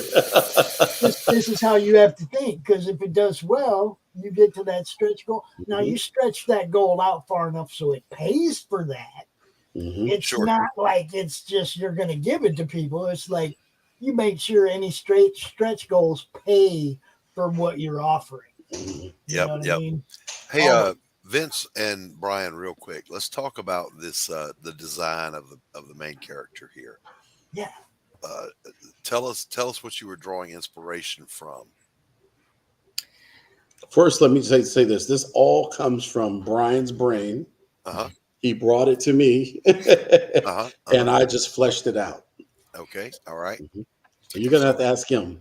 I'm asking both of you. So, Bryan, come on. Talk well, to me. The person I had in mind when I was envisioning this character was Henry Cavill. The actor who played the most recent actor to play Superman. So that's really what I was thinking along those lines. And I knew I wanted him to have kind of a classic look, but also, be a little bit different, a little bit original too. And so I think Vince has done a really good job. He's done a great job bringing this character to life. I never could have done it because I can't draw. So I mean, that's an immediately iconic look. yeah. I love it. I mean, I got Superman out of the face right away. Yeah. And then I got a little bit of Graviton from the Agents of S.H.I.E.L.D. and the costume design. You know what I mean? I see a little bit of this, a little bit of that, and I like it. Yeah, little design choices like bare hands instead of gloves, no mask. You know, I like the mask. Vince might want to say something about the mask because there was a time when originally I had envisioned him with a mask. Yeah, and so Vince talked me out of it, and he was right. The character did not How am I need a going mask. to make him Henry Cavill if you put a mask over his face? I know. Hey, you know, I'm a newbie. I'm green, so I had to learn some things. No, that's part of the process. That's how it works between a good writer and a good artist. That's when you know you got a good team. I'm really big on us being children of that age where we've seen these icons brought to us. And you said something too, man, that is resonating with me. It's the art of subtlety that has been lost. Right. The art of subtlety. Because these things were actually teaching us something. But you said they didn't beat us over the head. So what they did instead, they used a lot of iconography, a lot of symbolism. They simplified the characters so well. And with that, I really believe that there's archetypes. Right. Exactly. Archetypes. I mean, if you're going to play Dungeons and Dragons, which I did when I was a kid. We still do around here, Vince. We do it on the network, bro. I don't. Look, I'm down. I don't. You don't? Does. I just don't have time in my life. He does draw art. He does do art for games and stuff, though. He's don't let him. We gotta definitely talk, Doc. Right, Vince. But when you played those games, that's when I kind of started to understand. Oh, there's different classes. Yep. You got the tank. You've got the nuker. Yeah. The healer, the hero, the paladin. The guy that's just the Boy Scout, basically, right? Yeah. And back in those days when they had team comics like X-Men and X-Force, and you could see who the tank was. Yeah. You can see that's Colossus, a strong guy. You can see the Boy Scout, Cyclops, Captain America. Right. So I was telling him, well, you're trying to do almost like a Superman-like character. But the design doesn't fit the iconography if he has a mask on. Right. Like if Superman, he exudes trust, hope, right? And in order to do that, you kind of want to see the person's face, right? Right. And the bare hands, I have nothing to hide. Not worried about fingerprints. And it is subtle that I touch the world. There's not a layer between me and the world. Yeah. Yes. So that's how we got off the mask. But he was also doing something with his symbol. Like Bryan was saying that, this is like a power. He saw it like spinning forever. How are you trying to say it, Bryan? I was trying to. It was like a ball of lightning or like a plasma ball. That was kind of what I had in mind.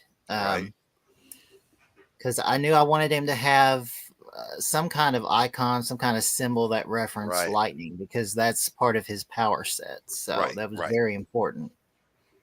So I started thinking back about the first steam engine, or what they consider a steam engine. Was like a brass ball with two pipes sticking out and it would spin. So I said, well, let's simplify it to that, and we can make it look like an E. Yeah. I love it. It really reads easily as that.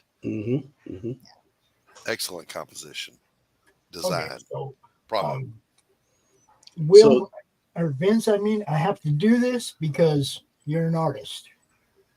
Every Sunday afternoon on the network, we have an open draw street where people like Doc and other really good indie comic artists come out and they just hang out for a couple hours and draw together.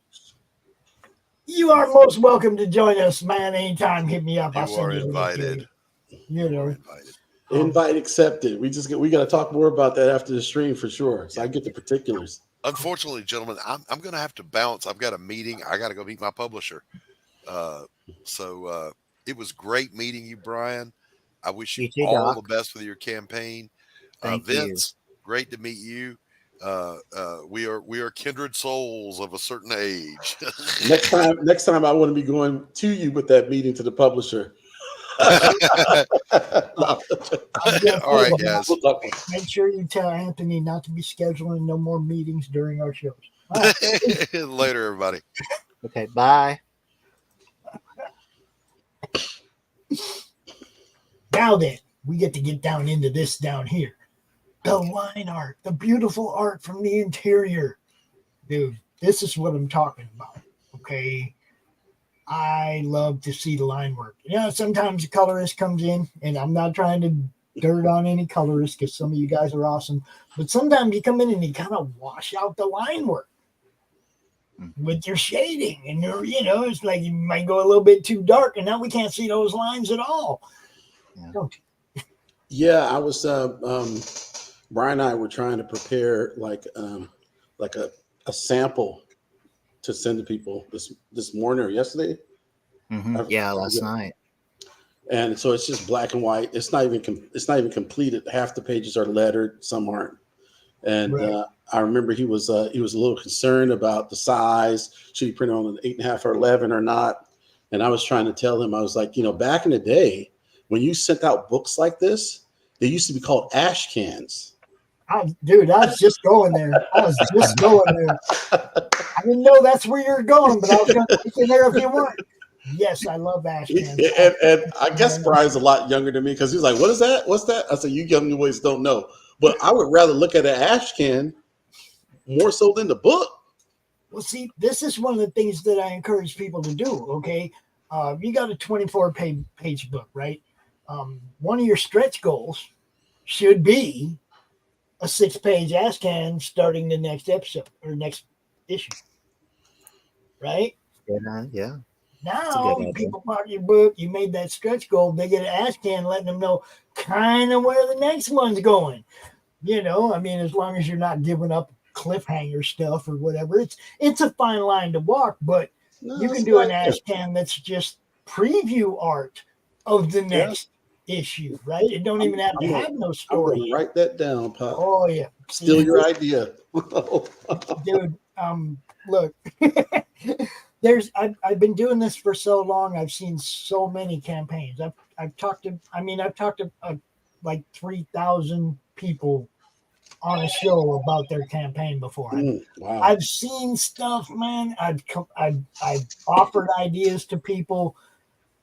Laurie Calcaterra, Path of the Pale Rider. She had a beautiful cover of Jude St. Clair playing poker on issue 2, right?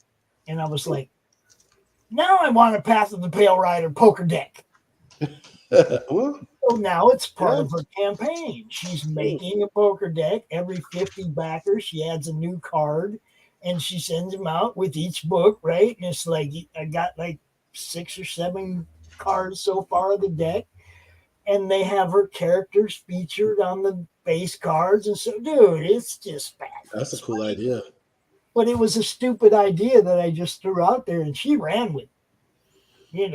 I mean, things like that happen all the time. I know, Bryan, I'm going to tell you my experience. I don't know if you had any experience like this, but back in the day, like in the 90s, 80s, and 70s, because I read books from that time too. I mean, they would do crazy stuff like that. Yeah. They would like send in so many clippings from the back cover, and you'll get blah blah blah. I mean that's kind of what they did back then. Yes. I have a friend actually that they're doing a book right now, and they the old what is it, the things that you threw in the water and they grew, can't remember what yeah. the sea monkeys or whatever they were, right? Yeah. One of their ads in their book is a parody of that called Space Monkeys. And they're actually like gonna make little 3D 3D printed little space monkeys and stuff, and make it this part of their camp. It's crazy, dude. but the ideas that people come up with to boost their campaign. Do you do this digitally or originally? Oh, me, the artwork. Yeah. Okay, so now I draw digitally. I'm used to drawing on Bristol board and everything else, but I start seeing these young guys, man, break out with the digital artwork. So okay, them young guys don't got no original art to sell. Another thing for your campaign, okay? Don't stop your speed of using digital to keep your interiors going. Do your covers traditionally and add that cover art to your campaign. You write that down. Like for a premium, right? It's cover art. It's Cover a premium, right? And that helps boost your campaign and get you over them funding goals. So you're not worried about whether or not you're going to get funded. You can go right to work on the next book or whatever it is you're going to do, right? We're going to get to know each other, brother. Good idea. I'm gonna help you out any way I can, and I'm gonna direct you to people that can help you even more. You want to hear my only worry about that? What's that? Is as soon as I put it up for sale, the first person that's going to buy it is Bryan. So just draw him something else that's just his, man, and tell him leave that alone. I'll send Bryan an updated page. In like 30 minutes, he'll send me like a poster that he's printed out. I went to Kinko's. I was like, Bryan, come on. Some of it will be good for making prints and stuff too. You see what I'm saying? The digital stuff is all stuff you can just make prints out of like that, no problem. But that original art, dude, you've been around for a while. Your art has some meat to it. Go ahead and make some money off your art, bro. Mm-hmm. I mean, it's all good for the whole program, right? The sooner you get funded, the sooner you get to move on, and promote as opposed to, like, it's hard to go out promoting something while you're waiting for it to fund as opposed to after it's fund, because that smile's way bigger after you get that funding goal. You're like, yeah, man, it's all cake now. We're going, right? Up to that point is a little bit nervous, especially for first timers. Okay. Am I going to get there? What do I got to do to get there? How much, this is what you do. You go out on shows, and I don't just mean my network, even though all of our network shows pretty much have different audiences. So any of them that you can get on is good. Okay. But there are tons of other shows out there. The Madness Comic Network Facebook group, if you look in our Facebook group, you will see all kinds of other people that do comic shows too. It's not just me, right? And I promote all them too, because my job is getting eyes on what people like you do. Okay. Right now, we're on Twitter, we're on Twitch, we're on Facebook on a couple of channels. We're on YouTube on a couple of channels. I take what I do seriously. I want to get as many people to see what you're doing as possible. So I get intimidated by the tech. If you're old enough to remember this, you remember the Calgon commercial and they told two friends. Calgon, take me away. They told two friends and they told two friends, and the screen keeps like blowing up and it gets smaller. All the people are getting smaller and smaller because there's more and more. Word of mouth is still the best salesman. The internet is just a tool. It's still word of mouth. You got to go tell people. You got to hit that share button. You got to hit that retweet button. You all got to work together and promote each other. Yeah, I think we're both shy on that, because even Bryan's a little shy on that too. Because I'm like, Bryan, aren't you promoting it? He's like, no, I thought you were promoting it. I was like, hey, he came to me and said, can I be on the show? That's a good sign. Okay. I'm doing something, That's a good sign. But do it all over the place, man. Just go look on YouTube. I'm subscribed to like 500 different comic YouTube channels. There's a lot of people out there talking about comics, and a lot of them will talk about yours. They don't mind. That's what they do, just like me. Content is king. There's so many, I can't even think of any right now, but there's a lot. Trust me. Content is king. Yeah, that's good. The Twitch stuff, I mean, I get perplexed by that. I'm like, how can I do that? I don't know. I just throw stuff over there. I don't pay no attention to it at all because I don't get much out of it. But like right now on Twitter, on the Critical Blast Twitter page, there's 20 people watching. You know, so it's like we just try to get out in as many places as we can. Well, if you're talking about mix, promoting yourself and promoting, what you think is great content, I'm gonna tell you why I was drawn to Bryan's work and why I think it's worth the promotion. Right, is because when I read his script, it felt like a literary writer, like a novels writer. When he said Chris Claremont, he's not joking. I don't think he understands how well he writes. So just take the page that you see right here, right? Right. The first 2 to 3 panels. It's simple. But read his words. This is what got me. Read his words. Roll up your sleeve, young man.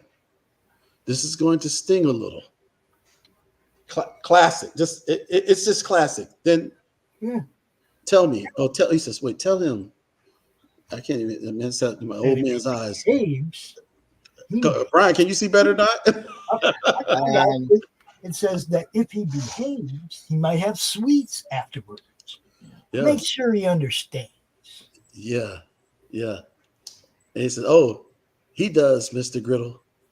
All the villagers do. Yeah. What they don't understand is why you're so heavily armed. It's classic. And I would read X-Men, and I read Chris Claremont, and the way he approaches the story buildup, he approaches it by character, and not by story plot. You can see what's going on by what the characters are saying. Yeah, it's so clean and crisp, and I hadn't seen anything like that. Just as much as he's unsure about his writing, and I'm unsure about my art, I think we formed I love that black and white. I think we formed a pretty cool union. I think. Well, see, right away, what you said, you thought it was something that was worth promoting. I think you're understating that. You saw something that was worth being part of. Yes. Actually drawing. You got to believe in something to go, yeah, I'm going to do that, not knowing how much we're going to get paid or whatever. It's just, yeah, I mean, you got to believe in something to throw yourself in like that, right?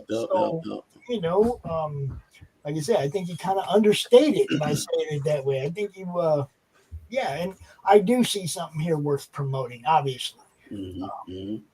So, I mean, I think tell them about the premise. When we go back up to the main image, and we'll come back up because these are the rewards. But I just want to tell you about the universe. At least Bryan and I can. I think this is one of the coolest parts. Okay, because Bryan is fascinated with literary work. So if you go all the way back up to the spinning library. To the library, yeah. Yeah.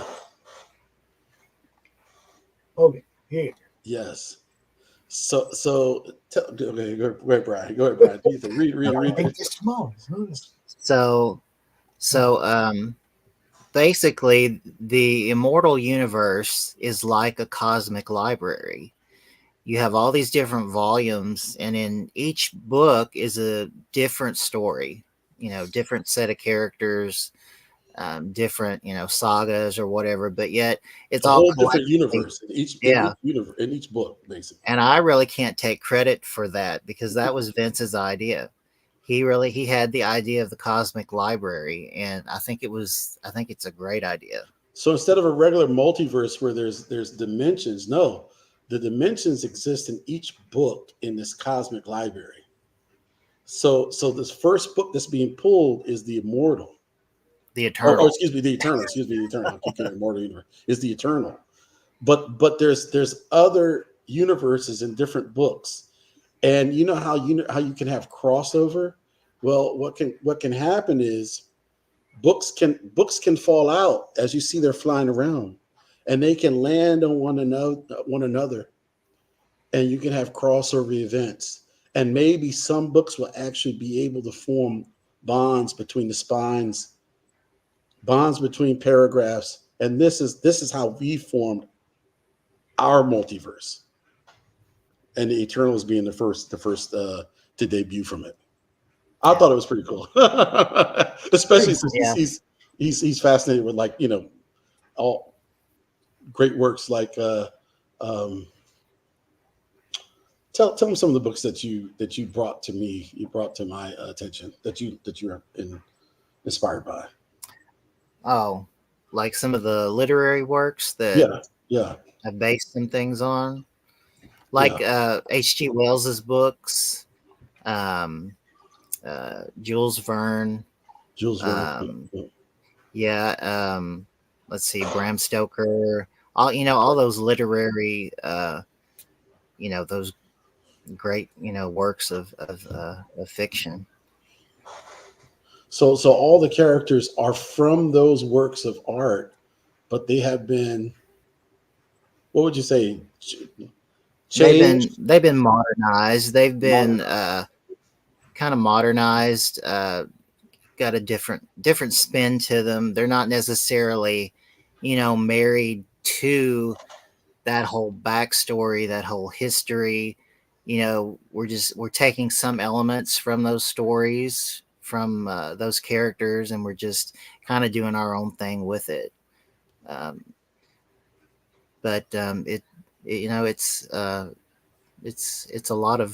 been a lot of fun, and there's a lot of creativity there that you can tap into. Mm-hmm. Look, are you going to open this up to other people to add stories to your universe? I mean, that's a possibility. You got a lot of library to fill up in there, bro. I know, yeah. So there's a lot of stories to tell. I've written several other scripts, so there are other characters to be introduced and other stories to tell. So there's definitely a lot of potential there. It's just, having the audience to support it. So that's we're just in the beginning stages right now. Mm-hmm. All right. So I just wanted to point out the special print, first come, first serve. Over here, the special print. $12. Yeah. Does that come with the book or is the book? I believe that's the print edition, and I think it also comes with the digital. As well. All right. So look, there it is right there, guys. $12. That's your deal. Special print. Go get it. If you want the poster print pack, oh dude, what you got? Is that like a trading card type setup there on that? It's basically like an info poster. It's just an oversized trading card, kind of. Mm-hmm. Yeah. And it's usually Indie Deck, which is my independent comic book collector card line. So it uses stats that the Indie Deck uses. Tell you how strong they are. Yeah. Okay, I'm gonna have you make an indie card deck for my character Crom. Yeah. I don't know if you know Crom or not, but I've heard of Crom. You heard of Crom? It may not be the Crom you think. This guy is Crom. Oh. No. What is he? He looks like a elf fairy like. He's an internet troll. I love it. Wait, hold on. Look, this is how he was born. Okay, the Madness Comic Network Facebook group used to be called Comic Related Madness, and we had a logo contest for the group. And Edwin Badillo won the contest with this logo, right? Internet troll. And right away, everybody wanted to know, what's the little green dude's name? Who is he? And we created a backstory for him and created the character. So is he like Mixoplex? Is he like Mixoplex? Or? He's kind of like that, but he has to be connected to the internet in any way. He can manipulate the internet, but not like real life, right? Like not out here. He can come hang out, like stand here next to me, his little 3 foot tall ass, right? Because we're on the internet. Talk to me, but he can't manipulate anything if he's not near Wi-Fi. Or that is dope. But if he is near Wi-Fi and he sees your comic book and he thinks, oh man, that editor needs editing, and he goes in and changes your files after you've sent them to the printer, he's mischievous. He's not evil because he's got the nuke codes. He could just end us. Yo, Brian, I see an eternal villain down the road. That's what I mean. He's like he gets his entertainment watching us and manipulating us in little, fun ways, right? He don't want us to blow each other up, or he wouldn't have no TV to watch. You know what I mean? He's like, he manipulates the internet. So basically, your analogy would be the guy sitting in a room with all these TV monitors showing everything that's going on, and he sees something, he goes, "Oh no, that ain't gonna work. We're gonna have to do this instead," or whatever, and just having fun, right? He's just a mischievous little brainstorm. Okay, cool concept. I have to hold my tongue on brainstorming because that is amazing. But see, that's the whole thing. He was created by somebody who was just doing a drawing, drawing a logo. It wasn't creating a character. There was no forethought to it in any way. And it just kind of took off. People wanted to know what his name was. So we had a name, we had a contest in the group, and we put up some different. Do you know how you have you're supposed to be a living being, right? But right. You have this fictionalized version of you that's normally capitalized on all your like your driver's license or your court tickets or whatever, right? Yeah. So you have this incorporated version of you.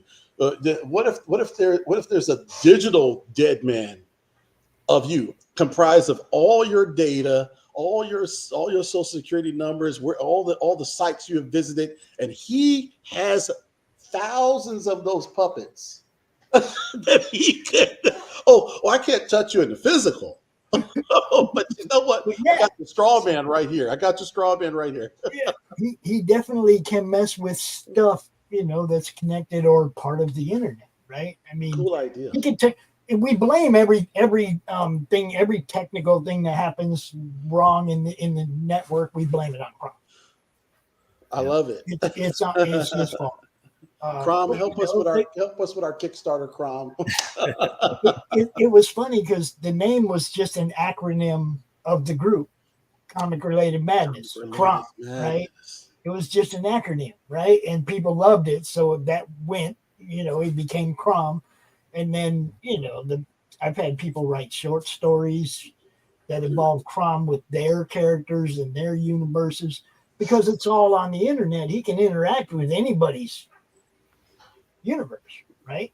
Great stuff, man. Look, it's fun. But I might have to do a special drawing of the Eternal and Crom together for some level on this Kickstarter. I probably have 100 different artist renditions of it. Okay, I've got just tons of pictures of Crom, man. It's ridiculous. This is one of the very first ones. We made a birthday card for somebody. Okay. Lovely. It just took off. It was weird, man. I'm definitely feeling it for real. It's definitely fun, but the ash can idea, that's dude, they've been around forever. It's not a new idea. It's just it was a great way for them to sell what was coming. I got it written. I got ash can for next issue. I think we could definitely do that, or at least the cover art on the physical platform. Madness Comics Facebook showcase or page, and Crown the Internet Troll, all written down. We're trying to connect to an artist that loves that black and white nostalgia, and I mean I don't know who you know, but as you go through the page, we've got posters, we've got the book, we got a deluxe edition that's going to show a lot of Brian's pre-work, some of my pre-work, like as we're trying to draw the character when he had a helmet, right? Now that's in the PDF version, right? This one? Nope. We're going to do a physical version of it too. Okay, cool. All right. Physical or PDF. Yeah. Do you remember there was a book Image put out, like Darker Image, or it was something where they showed like work behind the scenes? That's what we're going to show. Yeah. Right.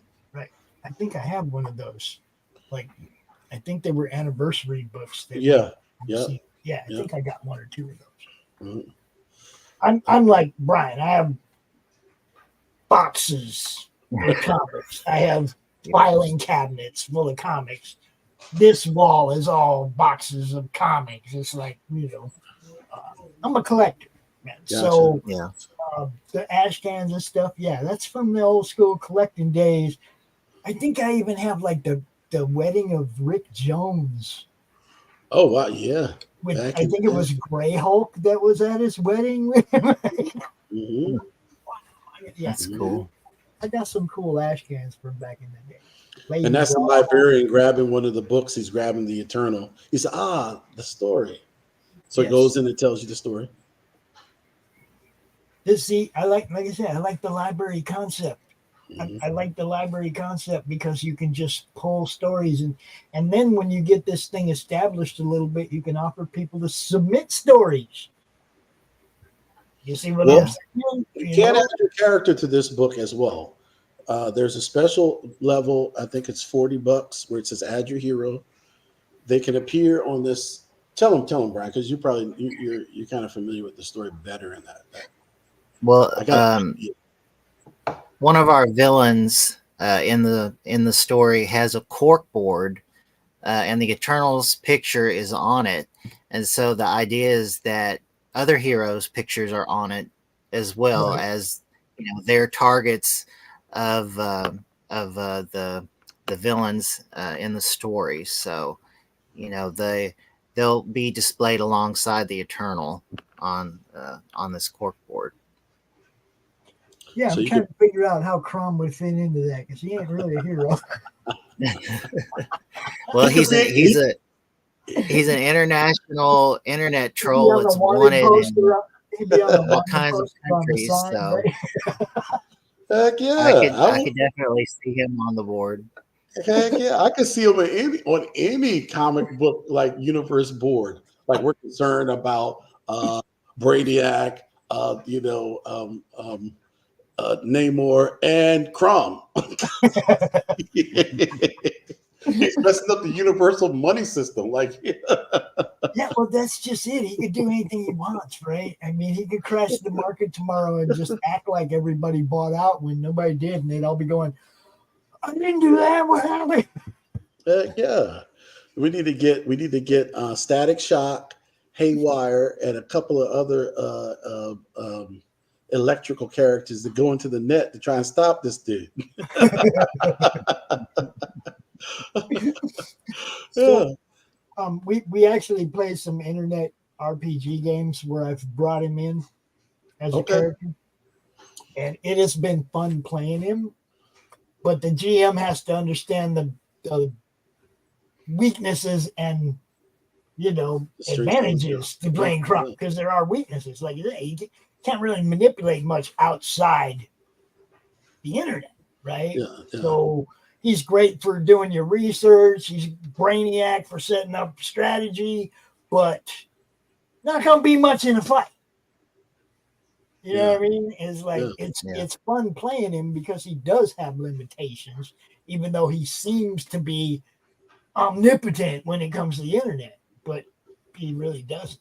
You get to always universe create with stuff like that. When you're playing games and things like that. I think I blew Brian's brain the other day because I loved it. I love it. I love creating universes. And so as I work through his script, I said, well, what if he does this? And he starts to feel it. And he said, yeah, let's do that. Let's do this. So we are allowing it to naturally sort of evolve within his framework.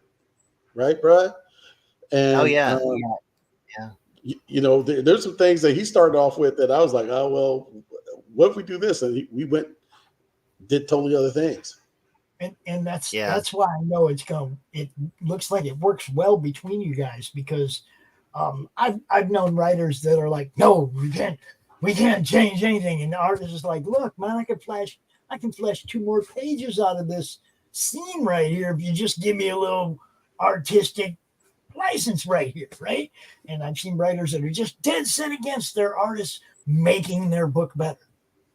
It's like you got to be wide open to all the aspects. You don't have to use them all, but you got to be open to consideration of them all, right? Right. Yeah. That's something I came up against at the beginning. I was resistant to some of the things that Vince wanted to do. I was kind of like treating the script like it was holy or something. And but he really helped me to see it from a different perspective. He helped me to see the possibilities, the potential. And so, I mean, he's been invaluable throughout this whole process. I mean, if we'd done it the way I wanted to do it, it probably wouldn't be much, but he has added so much to the story.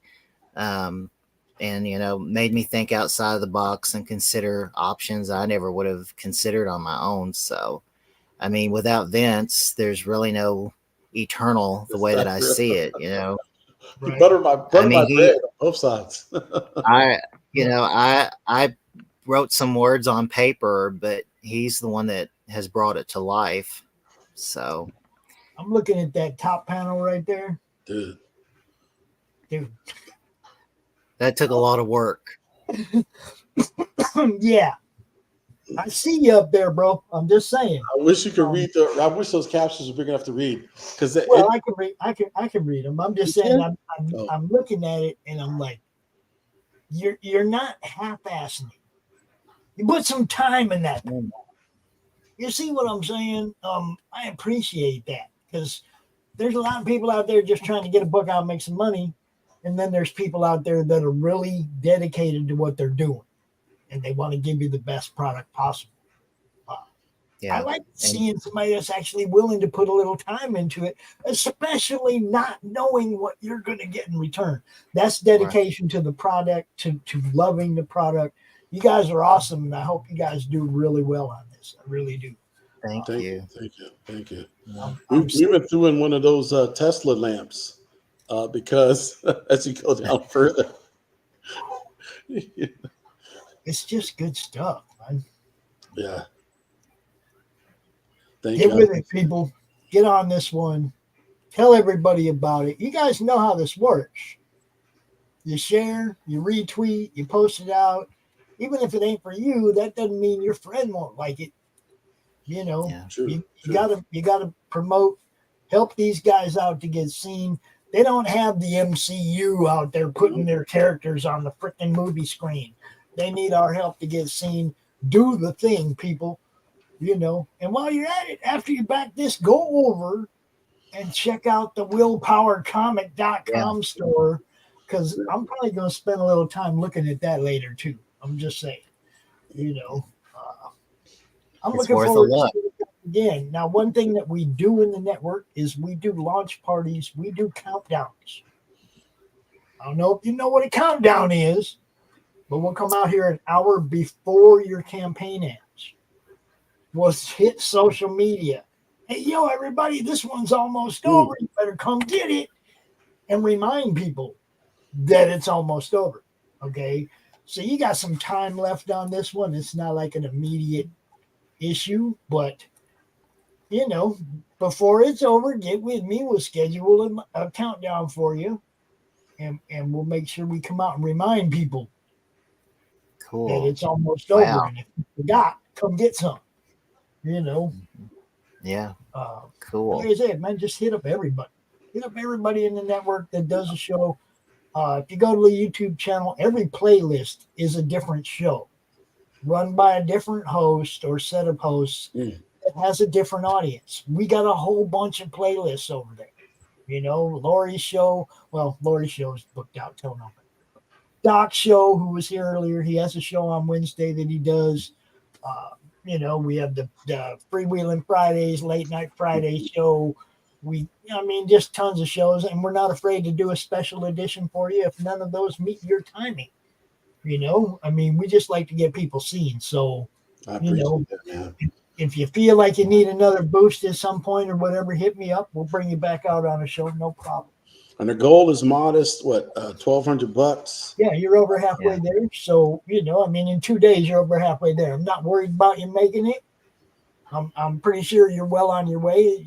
Just get out on some shows, get seen, show people what you got.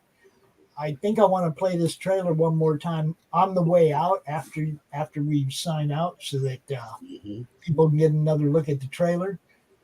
Let me see. How can I set that back up again? And the reason why I picked that music is safe. It comes from a YouTube library, but it is almost about this character receiving sort of like this charge and becoming like a god. Is that how you would say it, Bryan? Yeah, definitely. Yeah, it really it works well with the theme and with the character. Yeah. So that's why we went with something very simple. Who made the video? Vince did. I made the video. Can you make me a condensed version about a minute long? Oh yeah.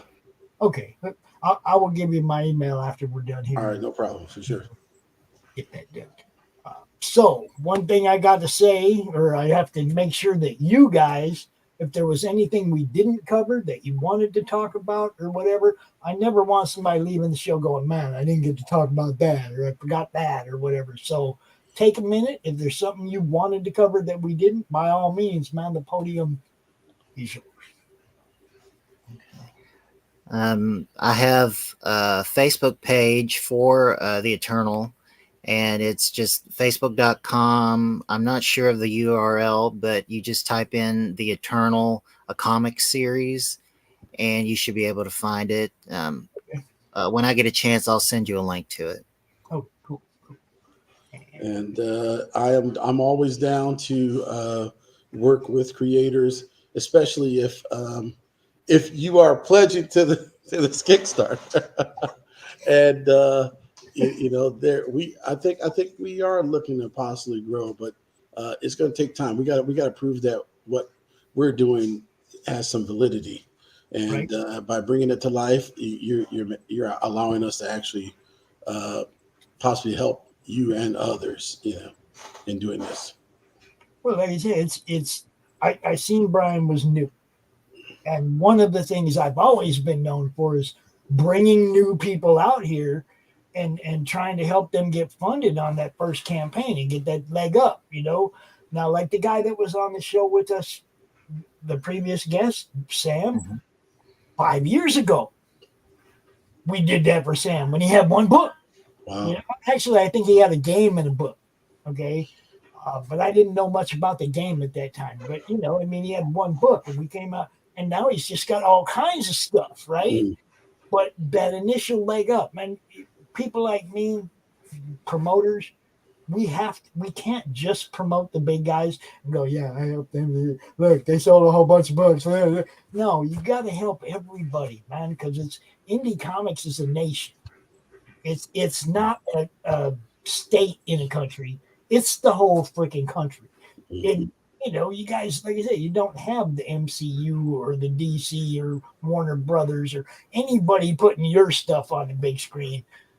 That's my job, right? Okay. Our actual goal is to take this whole network to Roku and actually put these shows on over the top TV. So I'm serious about what I do as well as serious as you are about what you do. Yeah. Mm-hmm. With that, hell, we went over the 2-hour limit. Oh my gosh, we really? went minutes over. Yes, we did go over. But that's okay. I do have another show coming up though, so we got to definitely cut out of this one. But I'm gonna play a few more trailers. Like I said, I'm gonna start with this one on the way out, and play a couple more. And then if you want to hang out in the backstage and talk for a few minutes, I'll be back. Okay, cool. Thank you for having us. I appreciate it. You bet. As well. Ditto that. This was fun. A lot of times I'll get out here with somebody new, and there'll be one word answers. I'm so thankful that Vince showed up because I was afraid I was going to be that kind of interviewee. Well, Doc is good about talking about you first, and then we go into the book because that makes you a little bit more comfortable. You talk about something, just like the guys are talking. Doc's really good about making people feel at ease coming out here, and that makes my job easier because I want to highlight the project. Right. I'm a comic guy. I want to see what you got, what you're doing, and make sure everybody else knows that something like this is available. If there ain't nobody talking about it, it's like you got to get it out there, man. Like I said, check out the Legend of Willpower too, guys. Check that one out too. Thank you. Because I'm going to be. I knew it sounded familiar when I seen the character. It was like, oh yeah, I know who that is. Okay, here we go. I've been collecting for a long time. You all have a great day, great evening, great week, great month, all that. Great campaign. We will see you again for sure. And for all you watching, thank you so much for watching. Go give this book a look, guys. Go give it a look. I think you're gonna find something you like up in here. And let's see, where is that? I'm gonna play this trailer again. Peace out, everybody. Thank you. Bye. Thanks. They call me a god. They call me a god. They call me a god. They call me a god. Let's go. I'm about to go off like a weapon. Fuel to the top, got a filled up engine. In my thoughts, obsession. I will not stop, no, I'm never second guessing. I got a God complex. Haters love to hate, but I never feel pressed. Got a lot on my plate, but I never get stressed. I'll take all the pressure like I'm acing this test. Tear it up like I'm Jason. I see the world like it's ready for the taking. I see this place like a game I'm playing. Straight to the bank to collect my payments. No negotiations, it's my way, I was born impatient. And like a damn Freemason, I'll run this nation. You call me a god. You call me a god. You call me a god. You call me a god. I don't know how to stop. I just go till I drop. Whether it's working or shots, give it all that I got. You can watch me work in my element. Anyone in the way is irrelevant. Wanna cross me, cool, not intelligent. Cause I don't forget shit like an elephant. Go ahead and tempt me. Put it on the line and you'll come up empty. If I got time, I'm deadly. Never caught off guard, no, I'm always ready. I got a hand real steady. Look me in the eye and you'll see no hezzy. About to get real messy. I'll put you in a grid 6 feet like Kenny. Call me a god.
the writer and creator of numerous comic books and graphic novels, including Nightmare World, Tales of Mystery, Brave But Not Dead, all kinds of stuff. And I am super excited for you because you are getting to watch right now, right this moment, out of all the things we're really going to be doing, you're getting to enjoy and revel in the Madness Comic Network. And that is awesome. Thank you for being here.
How do you end this thing? How do you put the where's the brakes on this bus? I forgot. Jazz hands. Jazz hands. Have a good night.